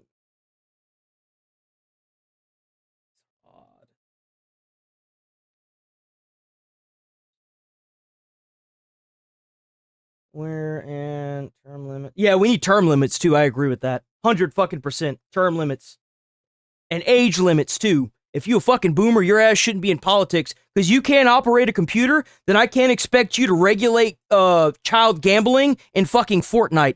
If you can't fucking operate a computer, you don't need to be in politics. They can operate that computer when they doing all that insider trading, those motherfuckers.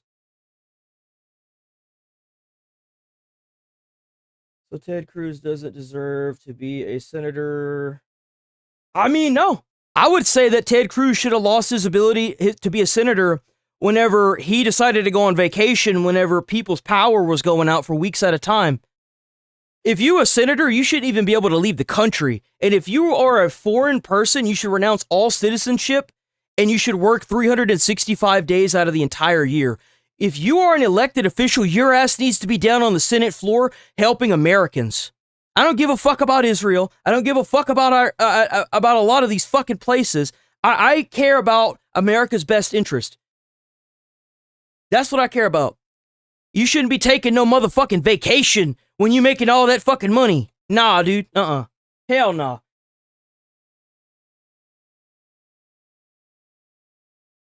The Renee Good driving school has been closed due to lack of an experienced instructor.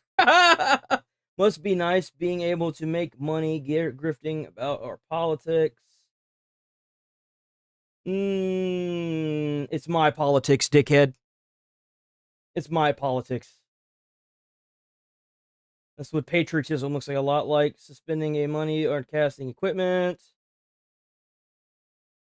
Yeah, GBT can write a whole essay for you. Hear me out. Maybe letting the feds totally might be a ruse. What the fuck are you complaining about? Idiots don't know who Whistling is.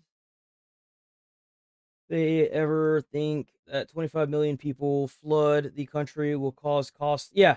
Well, I mean, like, especially if you've got all these people that are moving in and you're giving them welfare, they're not paying taxes, they don't have jobs, and you have these senators wanting them to vote them into office. Like, you're holding the welfare at hostage to these illegals that have moved into the country. It's like, oh, if you don't vote for me, then they're going to take your welfare away. Well, then, who the fuck do you think they're going to vote for? That's why we need voter ID. We need voter ID. Like, that has to be something that we get, for sure. It certainly looks like we have all these emails from both Ehud Barak's email server now and from Jeffrey Epstein's trove of documents that corroborate them doing what looks like intelligence. Just say I'm not a Mossad agent. I remember that. I remember that real well. It's operations all around the world and in the United States. So there's just an endless number of people. Yeah, and I agree with that too. What? These people, these companies that are hiring these illegals, you need to find these motherfuckers and you need to put them in jail for at least 20 years. Straight up.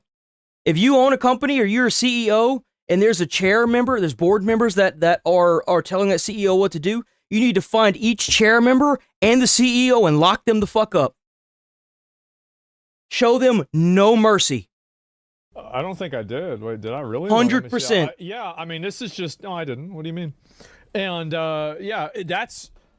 this is a lot, guys. What, you think that they've tried to clone human beings? Absolutely they have. I'm going to be honest. If our government hasn't tried to do that, I want my tax money back.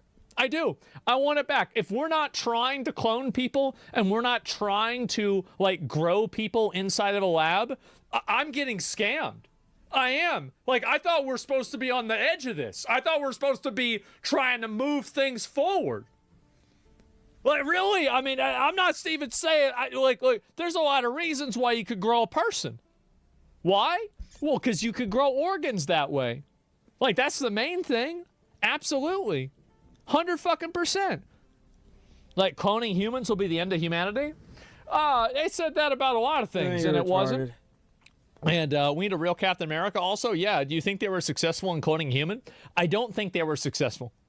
I don't. By the way, the fucking retard that's like, well, when are you going to apply for a farm job, doofus? Let me tell you something. If you have an economy where you have to house illegal slave labor, maybe your economy should fail. Have you ever thought of that? They're effectively indentured servants. You don't want to work 50 hours? Oh, well, then I'm just going to have you deported. Okay, well, now you're going to work by 50. Great. Okay, so you don't want, we're not going to give you health insurance. And by the way, Johnny Boy over there, we have to give him health insurance, but we're going to fire him and you're going to get some of your friends in here so that way we don't have to pay health insurance. Oh, what? The ERs are flooding with illegals? What the fuck? Why do I have to stand outside now? Why can't I just go straight in? Well, it's because everything's fucked. That's why. Everything's fucked. You can't even walk into an ER now and get seen by somebody because there's so many people fucking flooding it that you can't even be seen by a doctor.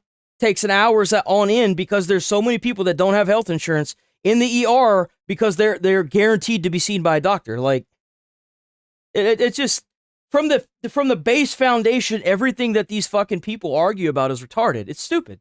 Very unlikely. And the reason why I think they weren't successful is because we can't cure cancer. I think with how many diseases that people have that we can't cure, I think that shows that we probably can't replicate the human genome. People going crazy think they found a code word for human meat. So jerky equals child meat. Francis, he better not be talking about the Pope. That better not be the Pope. No. Give me a minute. It better not. There better be another Francis. It's got to be another one. Yeah, oh boy, no. Yeah, they do. They prefer to hire people with work visas, and I wonder why that is. I wonder why it is they prefer to hire people with work visas. Probably because they can stiff them on checks, pay them under the table, not get taxed as much, and then to boot, they most likely threaten these individuals that have these work visas and tell them that if they're not doing what they want, what the company wants, even if it's immoral to them, and makes them feel like shit, like having to work shitloads of hours, they're just going to deport them. Why else would you want somebody on a work visa? Think about it. Why wouldn't you just get Joe Smo from off the side of the road? It's because they're fucking using it to effectively collar them. It's so obvious. Why else would they be doing this? Francis has time to come tomorrow. Show me how to make it. Jerky class anyone. He will bring you to taste his new jerky recipe from the restaurant. He sends a warm hello. He's working at a restaurant called Guys, the restaurant's called Cannibal and Cooks. Wait for it. Beef jerky and steak. He has time at 3 p.m. tomorrow if this is okay with you. Here's what I think is really crazy about this email. We analyze the jerky. They are trying to, well, they're saying on the internet, they're saying that whenever these emails were released, they're talking about cloning children and turning them into beef jerky. Like jerky. Why didn't we get jerky this week? You said we could not do it. Like, this is the kind of shit, like, if you go through, there's a lot of shit in the files you can't show on stream. There's a lot of shit that is so, like, depictedly just fucking graphic that it is an immediate community guideline strike. It's an immediate takedown. It's if you just go and read some of the shit that's in the Epstein files if you're of age, obviously. Some of that shit, dude, will have your stomach turning. I tried phoning, but it seems like you were checking it. No need for crazy amounts of ice. One should do. There is one bag of beef jerky in the fridge. Please get more than I do. Jerky all the time. And if you went into my house and you took a photo of my house, you'd probably see beef jerky. Wait a minute. It's highly addictive if it's 6 days. It's an old account. Yeah, join the Cannibal Restaurant in New York City. Wait, what? Yeah, they're not even trying to hide that shit, bro. They're just saying it. The Cannibal Restaurant. Bags of beef jerky in the downstairs freezer. Why, people? People saying like, damn, like what? So hold on. We're probably not going to do a Midwest safety video today. They found a Oh yeah, the jerky recipe thing. That's that. We're running out of time, so I'm trying to pick and choose what we're going to do right now. Renegation with Iran. Did Fox have anything else that came up? Is there anything new with Fox?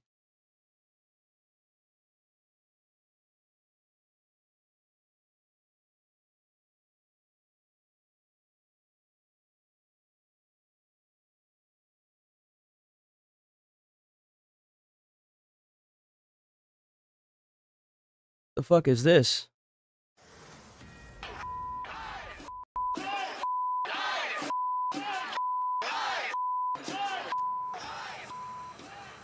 So it has become an all too familiar scene in Minnesota, whether it's Minneapolis or St. Paul. From over the weekend, dozens arrested after an anti-ICE protest occurred outside the federal building, the Whipple building. Man, it is so nice to see sheriff uniforms out there. It's a beautiful day. It spiraled into chaos yet again. It's a great day to catch some felonies, huh, boys? Our man on the scene, back live on the ground today. Steve, what happened and what's going on today? Hello. Bill, it does look like more of the same, but actually some key differences in the conflict over this weekend. There were 42 arrests. Normally these are just detentions and releases, but this time it was different. Once that protest turned violent, they were throwing ice and bottles at federal agents. 42 people were arrested, and actually at least 7 sent to jail. They were charged with things. So I don't think this guy understands what's going on with the ice and the bottles. So what happens is these protesters, they don't want to seem like they're being violent. You know, you can replay these. Not a lot of them talk about this, but when you replay these videos, it's like, oh, well, you know, they're just throwing bottles of water. They freeze the bottles so that way it's ice. And then they throw it at the police, and you could see the bottles like breaking windshields and shit. It's like rioting and assault. So the local police really stepping in, making a difference this time around, and doing it again on the streets around Minneapolis. Look at all these white people, man. That's crazy. You know, there's less women here than I thought. In making a difference this time around and doing it again on the streets around Minneapolis. A lot of neighborhoods setting up these temporary roadblocks to try and block ICE from moving around the city freely. And once again, this time over the weekend, it was local police tearing down these mini roadblocks. And here's what a typical Isn't it a beautiful thing? interaction looks like between local police and these people building these mini roadblocks. You're very close to Sir, so you know. sir, you need to be on the sidewalk. Why are you helping Nazis?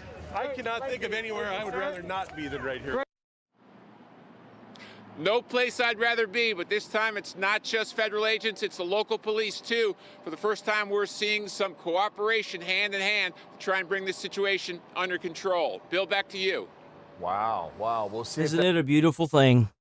I love to see it. I love to see it. It's a great day to be an American, boys. No, Bill. I have called for... Nope. No, wait. Where'd it go? No, where'd it go? Where'd it go? No!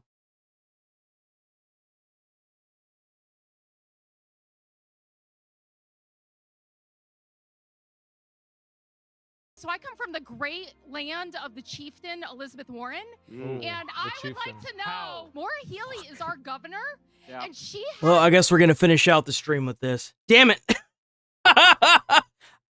Tomorrow we're going to watch a video where a guy snuck onto Epstein Island, and he ran around and almost got caught, but he was able to get up to the temple.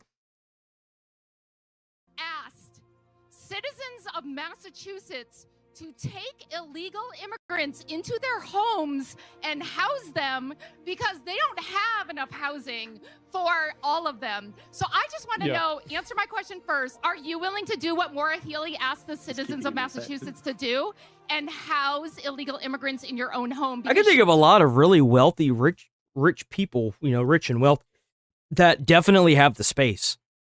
But they're not going to do that, right? He asked us to do that. Well, okay, all right. So you got to understand that, I didn't listen. Whenever I wanted illegal immigrants to be in the country, I didn't mean near me. That's right. They're only writing checks that other people have to cash, right? They don't have to cash it themselves. But the minute that these people are going to be held, that's what we should do. If you got these rich people that are coming on stage like Billie Eilish, they should build a bigger wall around their property, and then they should just flood that bitch with illegals. Just flood that bitch with illegals.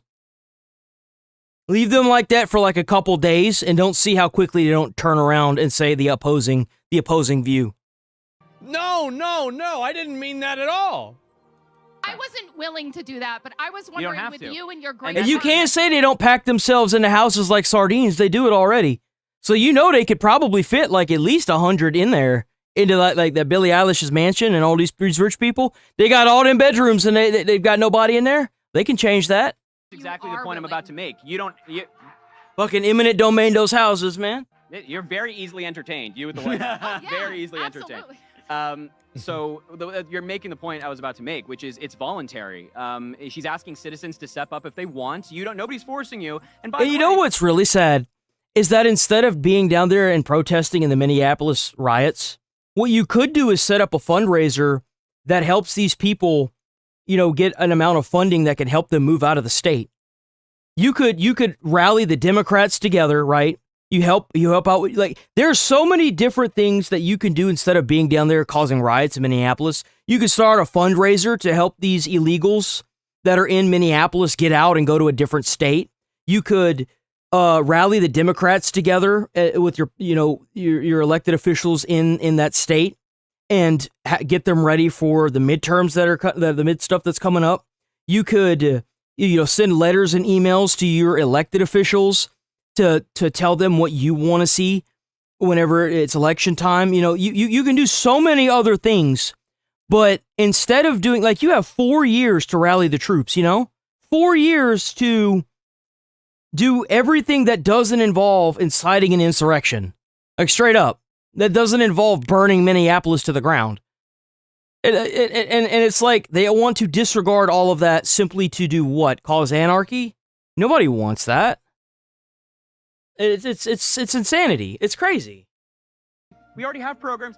Be quiet. You could be like, look, we want to raise the taxes of certain areas because this is where the super wealthy live. We want to pull taxes from the wealthy. We want to put that tax money towards getting these illegals out because they're technically the reason why they're here anyway, right? Let's send them money, and then what we can do is set them up with housing or something. You could do so many other things besides burning the state down, but they don't want to do that.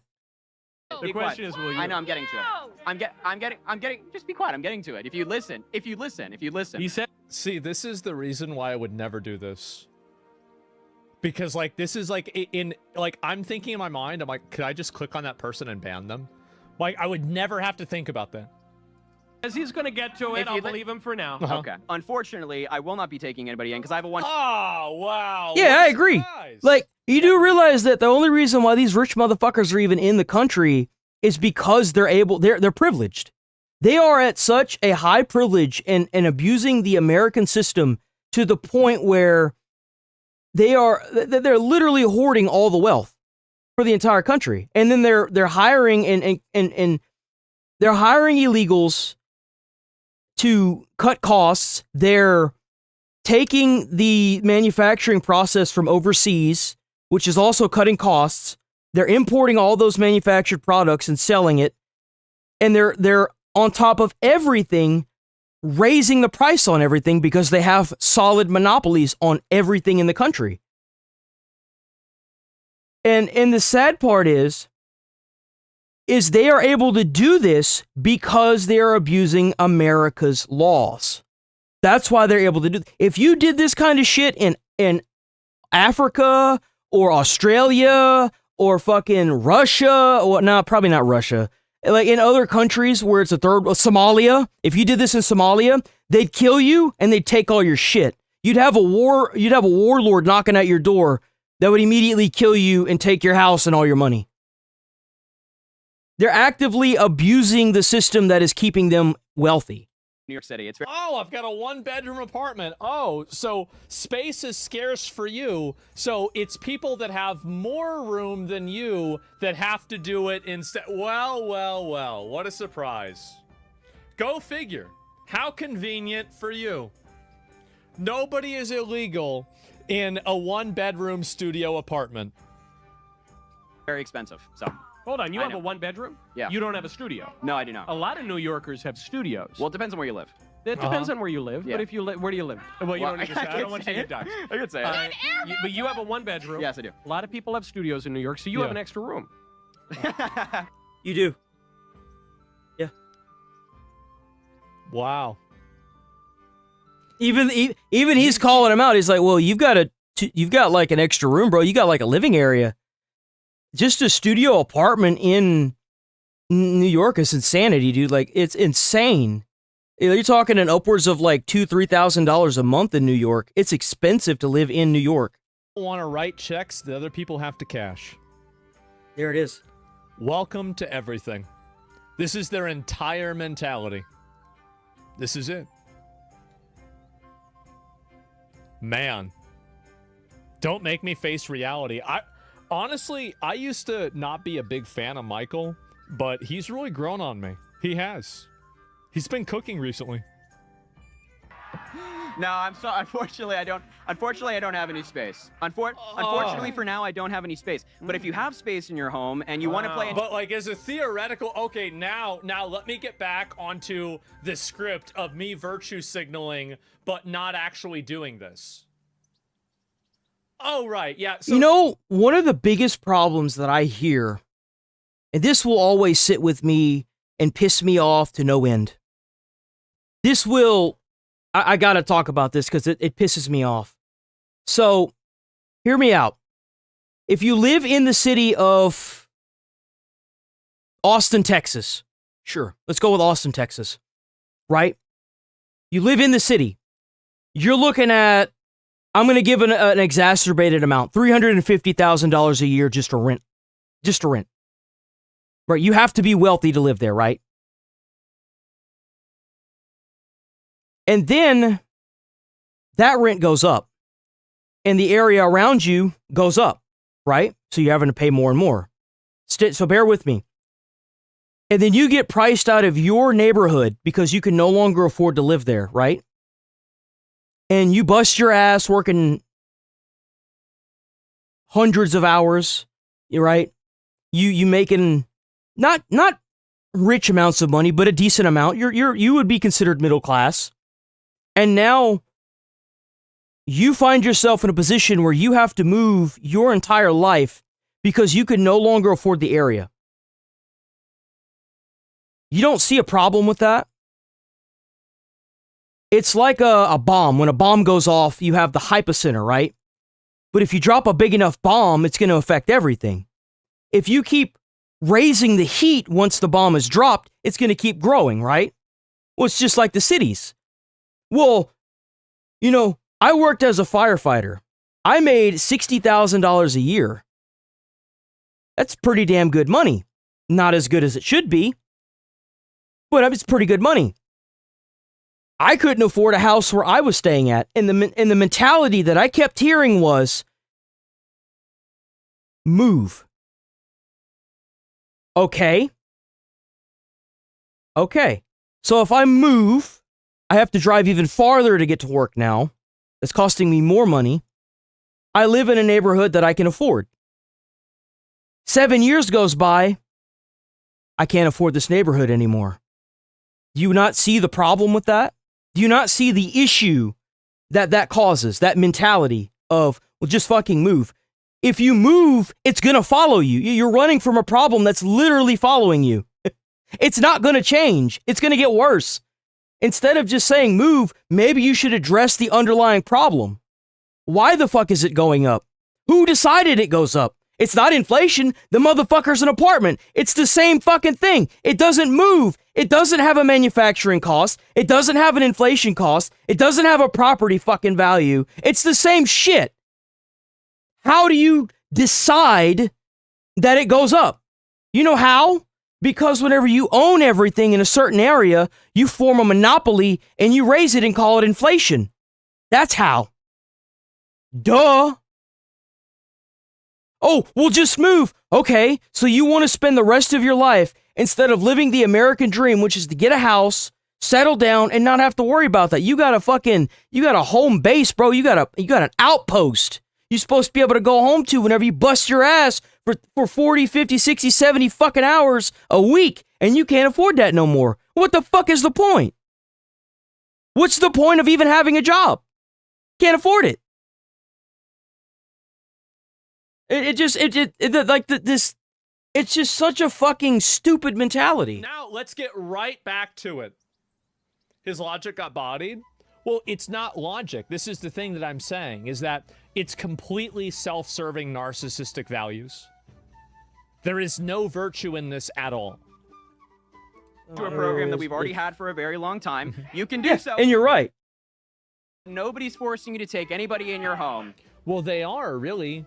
They're forcing you to take people in your community. Like, would he want to live next door? Like, if he had a wife and kids, would you want to live next door to a family or to a house with 5 illegal alien military-aged men in it if you had 2 young girls? Would you want to be in that situation? No, absolutely not. So this is the kind of stuff that, like, people like this, it's always an abstraction. It's always, well, you know, it's not in my house. Well, it's also not, you don't want it in your neighborhood either. At the end of the day, this is what these people want to do. They want to flood the country with infinity third worlders so it can satisfy their suicidal empathy. That's what they care about. They care about being seen as a good person and making the right opinions. This is outrageous. Mm-hmm. None of these people want to deal with illegal aliens themselves. Obviously. They want other people to deal with it, and then they can reap the virtue rewards themselves. And these are the same people that aren't going to have to take out welfare. You do realize that Social Security, at the rate it's going, is going to be gone by the time 2035 rolls around. We will no longer have Social Security checks because of how many of these people are in the country drawing welfare. They're slurping all the money up, bro. They're taking all the money. It's going. Rules for thee, but not for me. That's exactly right. It. And meanwhile, I want to let you guys know that I live in the same working class neighborhood that I always have. So does my dad. I live around plenty of illegals. Trust me. How do you know they're illegal? They're fine. It's fine. It's not a big deal. But I still don't think we should have that happen. I think it should happen. It's not a big deal. Just so you know, yeah. And so, like, this is the thing, is that these are people that are living in the lap of luxury. Meanwhile, they want everybody else in a working class neighborhood, to work themselves to death and die. You are a cog in their fucked up machinery. They want you to take it up the ass and like it. You will pay for everything and own nothing. That's what they want. They want you to work until you die, and they want you to like it. Class environment to have their labor. Back in like the 90s, early 90s, I mean, even in the 80s, you could work a job and support your entire family. Just you. You could own a house. You could have a car. You could have insurance. You could have 3 kids, nice house, nice neighborhood. Wife that sit at home and do fuck all day if you want. You can't have that now. Now everybody has to work. Bro, you got the kids barely getting out of diapers having to go to work. The fuck? valued and to have their communities overrun by illegal foreigners. It's because people like him... And that's if you can get a job. With all these illegals flooding the countries, taking all the damn jobs, that's if you can find one. That's the real reason. Rat them out? Oh. I don't know. It's not really a big deal. It's not my problem. If they're illegal, why don't you report them if you support ICE? Because the real reason why is that I think they're illegal, but I don't, like... I'm not sure. And I would feel like it would be wrong to just go and report people to ICE when I don't really know that. Like, just because if, like, 8 people live in a house, like, yeah, I think they're probably illegal. But I don't feel like it would be the right thing to do to go and report somebody just on a hunch. Is that fair? So I even And say you're right. You're right. What's crazy is, and here's the sad part, these rich people managed to dodge a lot of taxes. They dodge so much taxes. And the poor people are getting taxed to death. Literally. They want, and here's the reason why. They want you to stay in your income bracket. That's why. The more you make, the more taxes they take, so you can stay where you're at. They don't want to make another millionaire overnight. They want you to stay where you're at so they can keep hoarding all the money. And they dodge the taxes because they have the resources to do it. You'd be surprised how many of them are able to dodge these taxes like that. Well, I mean, that's one of the entire reasons why Trump was going to get locked up. Explain the reason why I'm saying it. It's because a lot of these people don't actually live around any illegals, and I do. That's the reason why. Is that they don't even have to deal with the consequences. They probably never have had to. Mm-hmm. That's the other thing, too, is that these are the same as like all these white people walking around. Well, they don't, well, don't they have a higher rate of crime? It's like, oh, despite only being 14%, you sound like a fucking racist. Yeah, exactly. Really? They don't even know what the word computer is. Nobody's forcing you to take anybody or in your home. Wow, to hear I live in a 1-bedroom in New York and I don't have any space. That's a mansion in New York. You're from New York. You know New York. There's no space in New York. My one bedroom's... It's always going to be an excuse. It'll always be an excuse. Well, I've only got like a $300 million mansion out in the hills of Beverly, so... And it's all gated off and walled off. They wouldn't like it there. It's too whitewashed, you know. You wouldn't want to stay there. New York, then why wouldn't you agree to deport all the migrants and the illegals? If it's crowded, then why wouldn't you get them out? And that why won't you criticize Zoran Mandami for not cooperating with ICE if there's no space in New York? And you know what also causes the cost of living to go up in cities? When you import a bunch of illegals and then you give them welfare and free housing, and it causes the entire area price to go, it causes it to skyrocket, dude.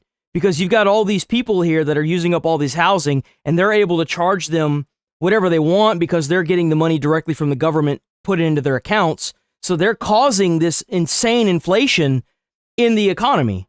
To boot, like, that's what they did in New York. They busted a bunch of fucking illegals, gave them welfare, gave them food stamps, gave them a fucking free apartment, while you got veterans that served in fucking Iraq and other places around the world sitting on a fucking street. Like, what logic is there in that? Like, this is the problem, is like there is no logical consistency to any of this. No, there's not.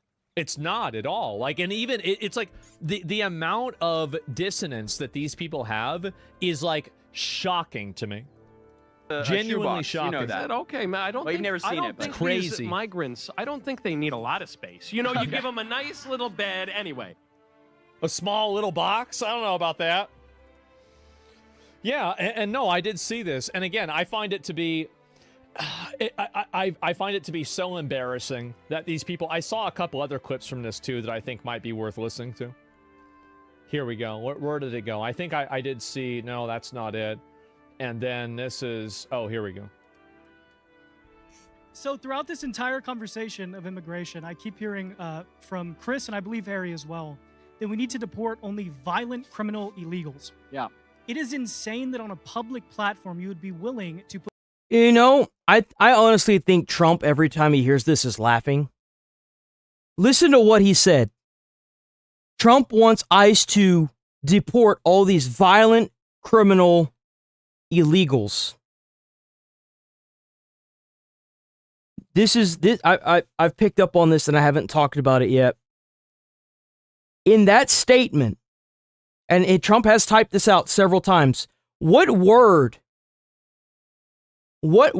stands out the most out of violent criminal illegals?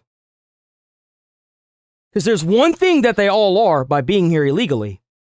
They're criminals. So them repeating this shows how stupid they are. But Trump only said the violent criminal illegals. Well, they're breaking the law. That makes them a criminal, does it not? Doesn't have to be violent. Still criminal. So just by saying that, they're taking the same context that you do when you read the First and Second Amendment.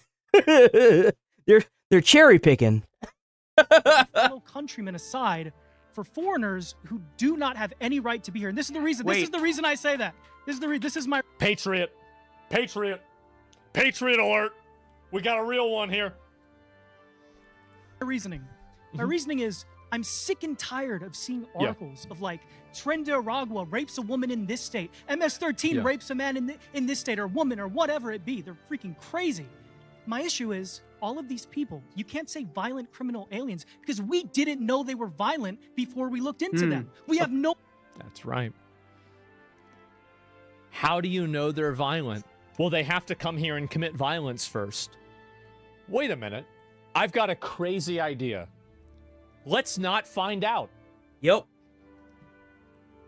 Let's just... This is what Trump should do.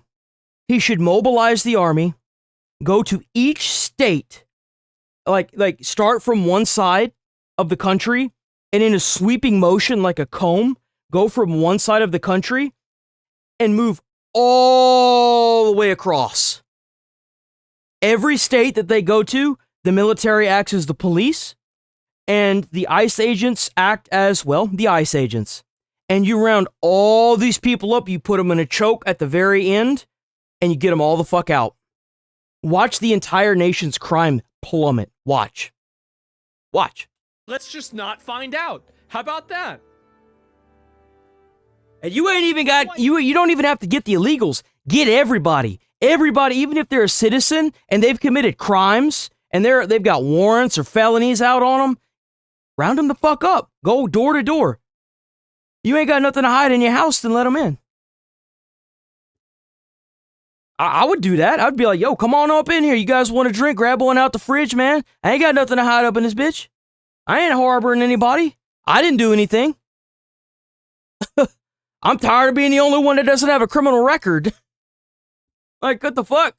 Idea who these people are. I'll answer. For 30 years. That's a great point. Hold on. I like this guy. He's a bad point, though. I want to say two things. You say, like, cast your fellow Americans aside. I think at all levels, immigration helps American citizens. I thought that this Cato... Focus on his point. I will focus on his... Immigration helps Americans. It does not help working class Americans to have their jobs be injected with tons of illegal migrants that are competing for the same jobs. This does not help Americans. Like, it's so obvious this isn't true. Just came to say base. The only people that benefit from illegal immigration... No, you see, I should be getting paid for the shit that I'm saying, bro. My ideas would have this country... Like, you realize that if you did this, you would have this problem solved within the first year. He'd be done with getting these guys out. We could probably make a program that would allow people that want to come here legally. We could reform that and make it a little tad bit easier, and then start putting felony charges on all these fucking jobs that allowed all these people to come in and take American jobs. Like, the first year would be done. We'd be done with deporting people by the first year if you did that. Straight up. And I'm not even talking like the light army. I'm talking like roll panzers up the fucking block. You know, it would be a great way to get, like, the American people involved with the military. It would. Not every military in the fucking free world has to be violent. You could let the kids come up and touch the tanks. You can let them, you know, like, if you have, like, you could have the gun lessons of, like, don't ever point this at anything you don't intend to kill. Then you can do the same thing with the cars, too, you know. Don't ever drive this at anybody you don't intend to kill. And, you know, like, you could really solve a lot of problems and a lot of, like, issues by doing this. This is the reason why firefighters, They go to public schools and they get in their bunker gear so kids don't get scared of them. You don't have a reason to be scared of these people. Now, if you're a criminal, get fucked, loser. Don't be a criminal. Why are we catering to criminals now? Why? Why are we catering to criminals? I'm tired of being a fucking a law-abiding citizen, getting my fucking shit taken away by illegals and fucking criminals. The fuck? Like, I should be able to go downstairs and get in my car without going out on a Monday morning and seeing that the bitch got broken into and it was involved in a high-speed chase. I should be able to go downstairs and never have to worry about getting into my car that is now in a fucking it's locked up because of some criminal retards. Come on. Why are we catering to these people? The millionaire and billionaire business class. The working class people don't benefit. No, I'm in Texas. And you know what? Oh, I've been wanting to leave Texas for a little bit now. But now that I've seen everything that's going on, I ain't going nowhere. White people don't benefit from it. Hispanic people don't benefit from it. Blacks don't benefit from it. No, but men don't benefit from it. Women don't benefit from it. The only group that benefits from it are rich 1%ers that can exploit their labor. Everybody else, and I would say also upper middle class to upper class people that can also exploit their labor directly through like housekeeping services and landscaping and things like that too. Regardless of the economic data that shows that undocumented people support the United States. And you've got a good point. If you can find a fucking job, that's the problem. Texas is a great place. So is Florida. If you can find a fucking job, bro. That's the crazy part. For a variety of reasons. It's also through two separate studies. They support that if this doesn't even make sense. So, like, you're saying that the United States needs a bunch of illegal aliens? Like, no, it does not. Like, do you really think that we've had 20 million illegal aliens for the entire time? Like, what about in, like, 1990? We had, like, very, very few of them. Compared to now, it was nothing. Undocumented individuals are less likely to commit violent crimes than native-born U.S. citizens. Being here is a We crime are, itself, hold on, but- Okay, Jacob's question is, why... Listen to the qualifier that they use. He's never going to answer the question. He's going to tiptoe around it. That, yeah. And you know why these big entertainers are tiptoeing around it now? Is because if they show to the people that are cultivating this any form of going against it, they immediately get alienated. They are cultivating this violent society that will immediately turn on them the second they say anything that goes against what they're trying to promote. Anything. You saw it with Imaru this morning, how she wanted to stay apolitical, and she got 31 million views on a post where she was just like, I don't want to get involved. And they're trying to cancel her. She's a gaming streamer that does cosplay. Why the fuck does she talk about, why would she talk about politics? That's retarded. Hey, what are we doing? Maybe they do commit less violent crimes. I wasn't aware that every crime was violent. It's because they commit other crimes instead of that, too. He just said undocumented immigrants. Well, I'm just saying, in general, by taking money Americans can and squatting on it. Yeah, exactly. Shit enrages me. I know. It's a snap argument that a dollar spent on snack contributes 1.1x dollars to the economy and ignores the lost opportunity cost. Well, I mean, like, if you could do that, you could just infinitely make money. Would you throw your native fellow Americans under the bus because you say we should deport the violent criminal native, illegal aliens, but we only know that they're violent criminals After once they're they have violent. committed the crime. Yes. And the premise here is that none of these crimes, not a single... And none of these people would be willing to take this risk with somebody that they care about or Yeah. somebody that they love or themselves. And Asvin brought up a good point yesterday, or I think it was Friday. I don't know. If Trump doesn't get these illegals out of here and you don't see these people get arrested and put in jail, vote Democrat again. I'm tired of a slow decline with Republicans, a slow controlled decline with Republicans. Let's speed this motherfucker up. Vote Democrat. Speed it up. Let's burn it to the fucking ground. You want to see what would really happen if the Republicans weren't brake pumping this shit? Accelerate it right into the fucking wall.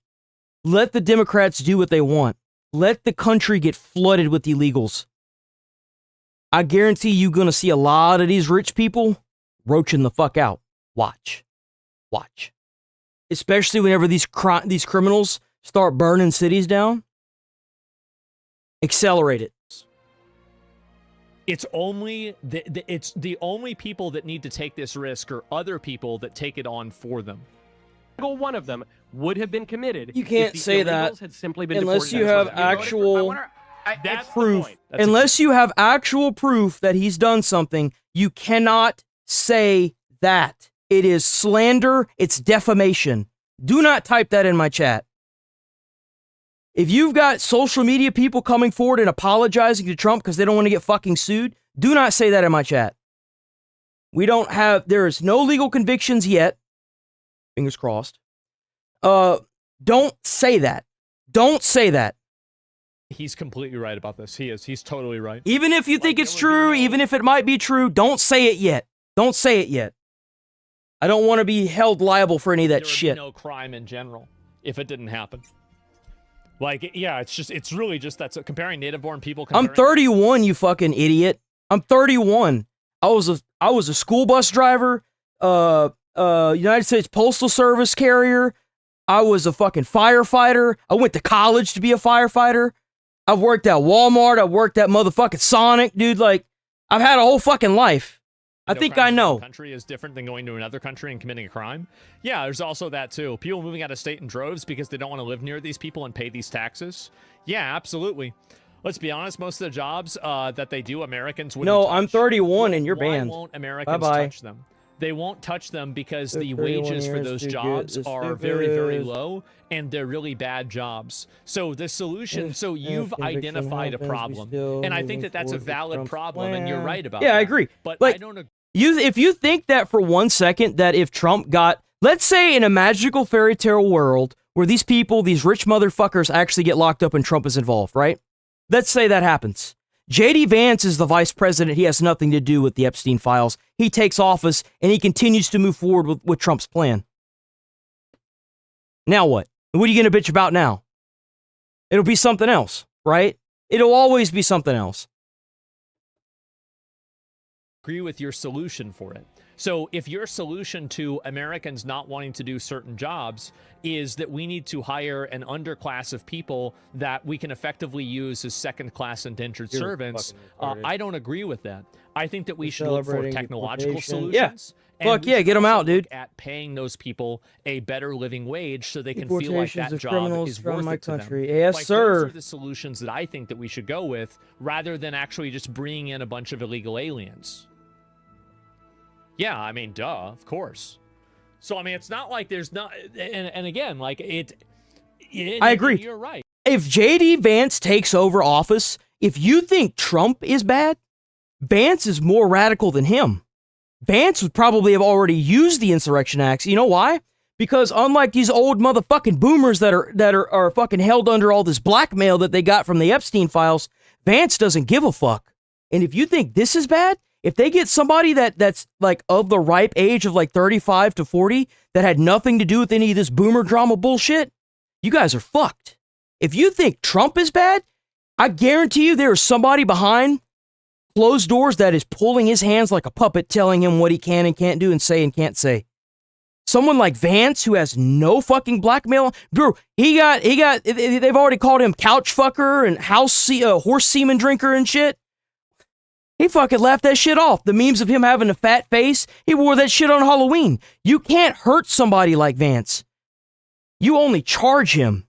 You give him more power because he's going to make fun of you. He thinks that shit's funny. He sat there and talked about Hassan Piker shocking his fucking dog on stream.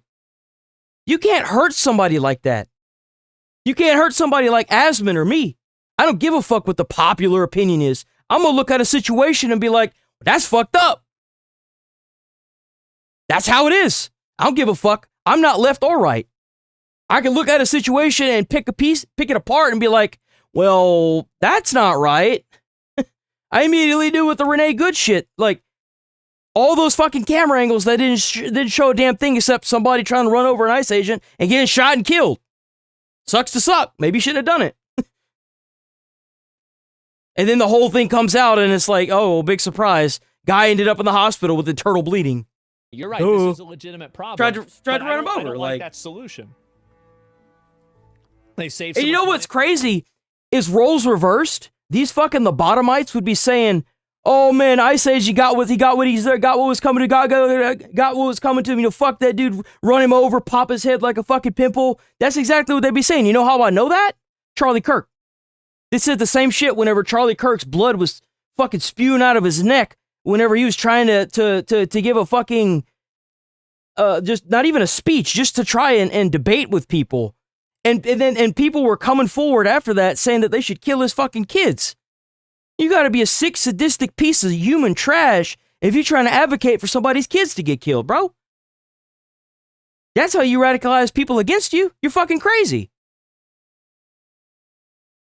You should just be thankful that the other side of this political spectrum isn't as radical as these fucks are. Guarantee you things would be way different. Do you know who, like, whenever you say they save money, do you know who they're saving money from? The federal government by paying their fair share of the taxes. They're saving money by not chipping in and kicking in to the government in the way that they should. They should be kicking in and they should be putting money into that, and they're not doing it. They're cheating everybody.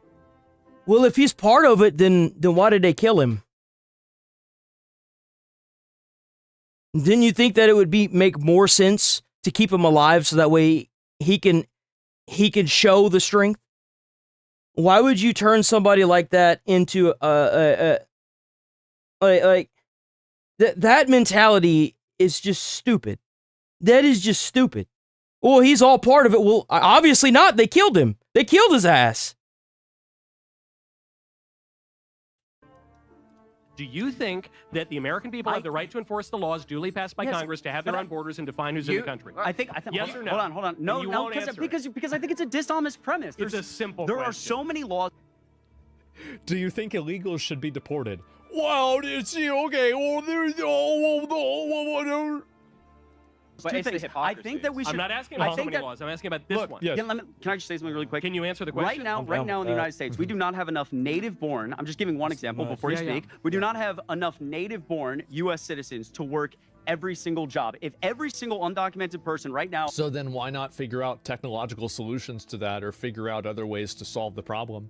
And also, the amount of jobs that are in the economy is based off of the amount of illegals that are in the economy, because the amount of people that are in the entire country calm the fuck down. are going to need that many jobs. Like, if you need to also service illegals, you would lose jobs that would be needed if you removed all the illegals also. Like, it's just it's like the problem is that these people are good at identifying a problem, but they're very bad at creating a solution for it.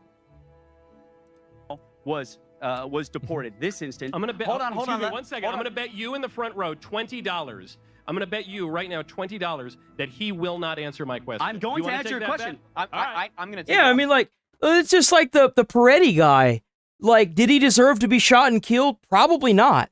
He was resisting arrest. He did have a firearm, and if they disarmed him and they shot and killed him, then obviously that's fucking wrong. Do an investigation. If the cop is, if the cop is found at fault, put his ass in jail and continue doing keep doing God's work, man. Like, what you talking about?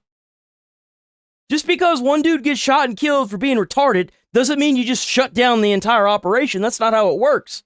If that's how that worked, then we would be fucked when it comes to every military operation ever done by the U.S. Army. Like, come on. He's gonna answer it. Okay, you're as a matter of law. The answer is that we should enforce laws in a civil way. And currently, You do realize that deportation has been going on since 2002, 2003? Since, like, the Twin Towers? You do realize this, right? So, like, they have a process of doing it, and they've been doing it for well over, been well over 15 years now. Shit. It's been a long fucking time. Like, they have a process. They're going through the process like they always do. Why do you fucking care now? That's the real question. Why do you care now? Man. Wow. It's crazy. It's really crazy. Civil way is to enforce them. It's No, called the civil law. I disagree. Chatter is a It's lobotomite. literally what it's called. There's It's so called many, civil law. there's so many good examples of U.S. laws that we don't enforce all the time. Yeah. Will you answer my question, or is Harry paying me $20? What is? Should we deport the illegals?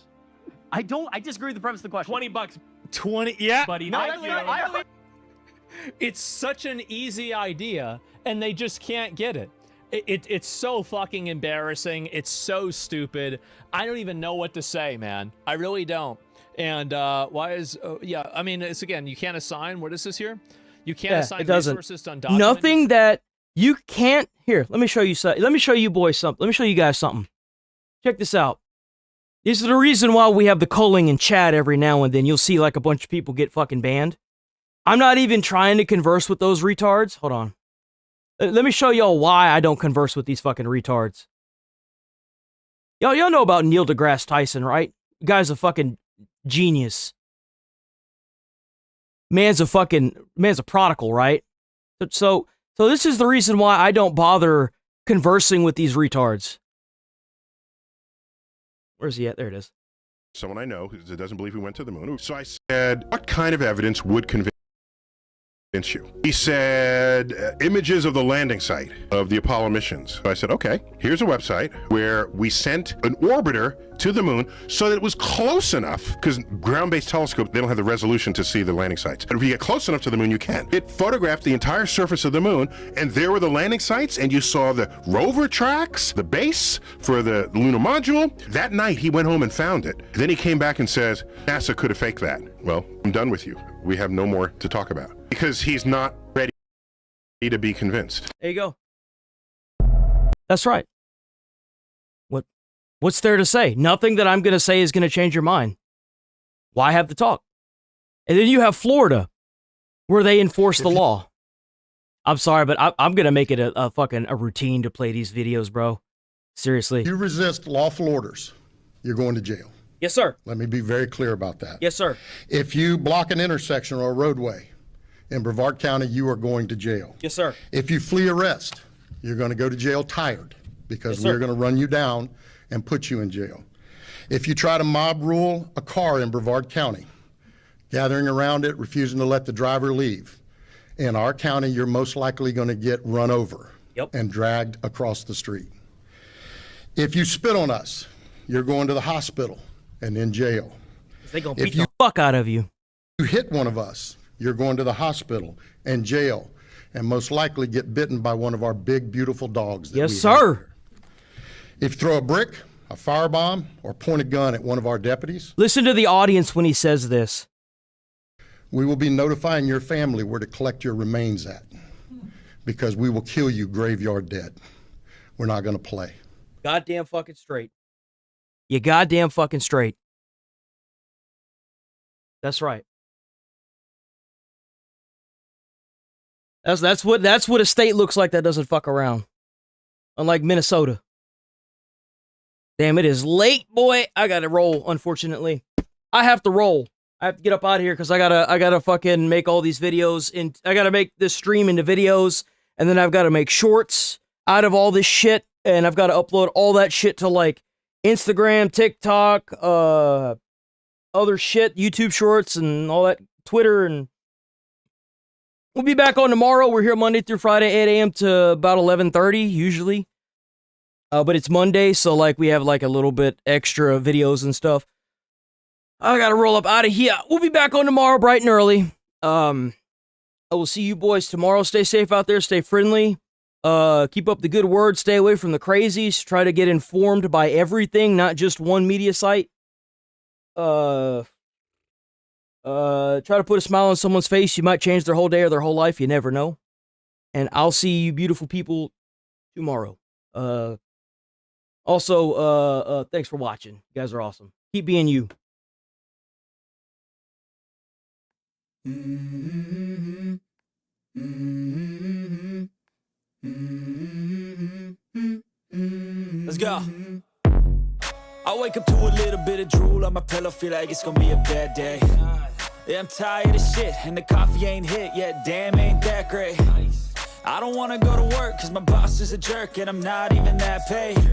I need a change in my life, cause I don't feel alive, and there's nothing that makes me happy. Hold my beer for a minute, I'm about to quit my job, cash in for a ticket. I'm going on a trip, and I don't plan to visit. I'm gonna stay there till I feel like I'm winning,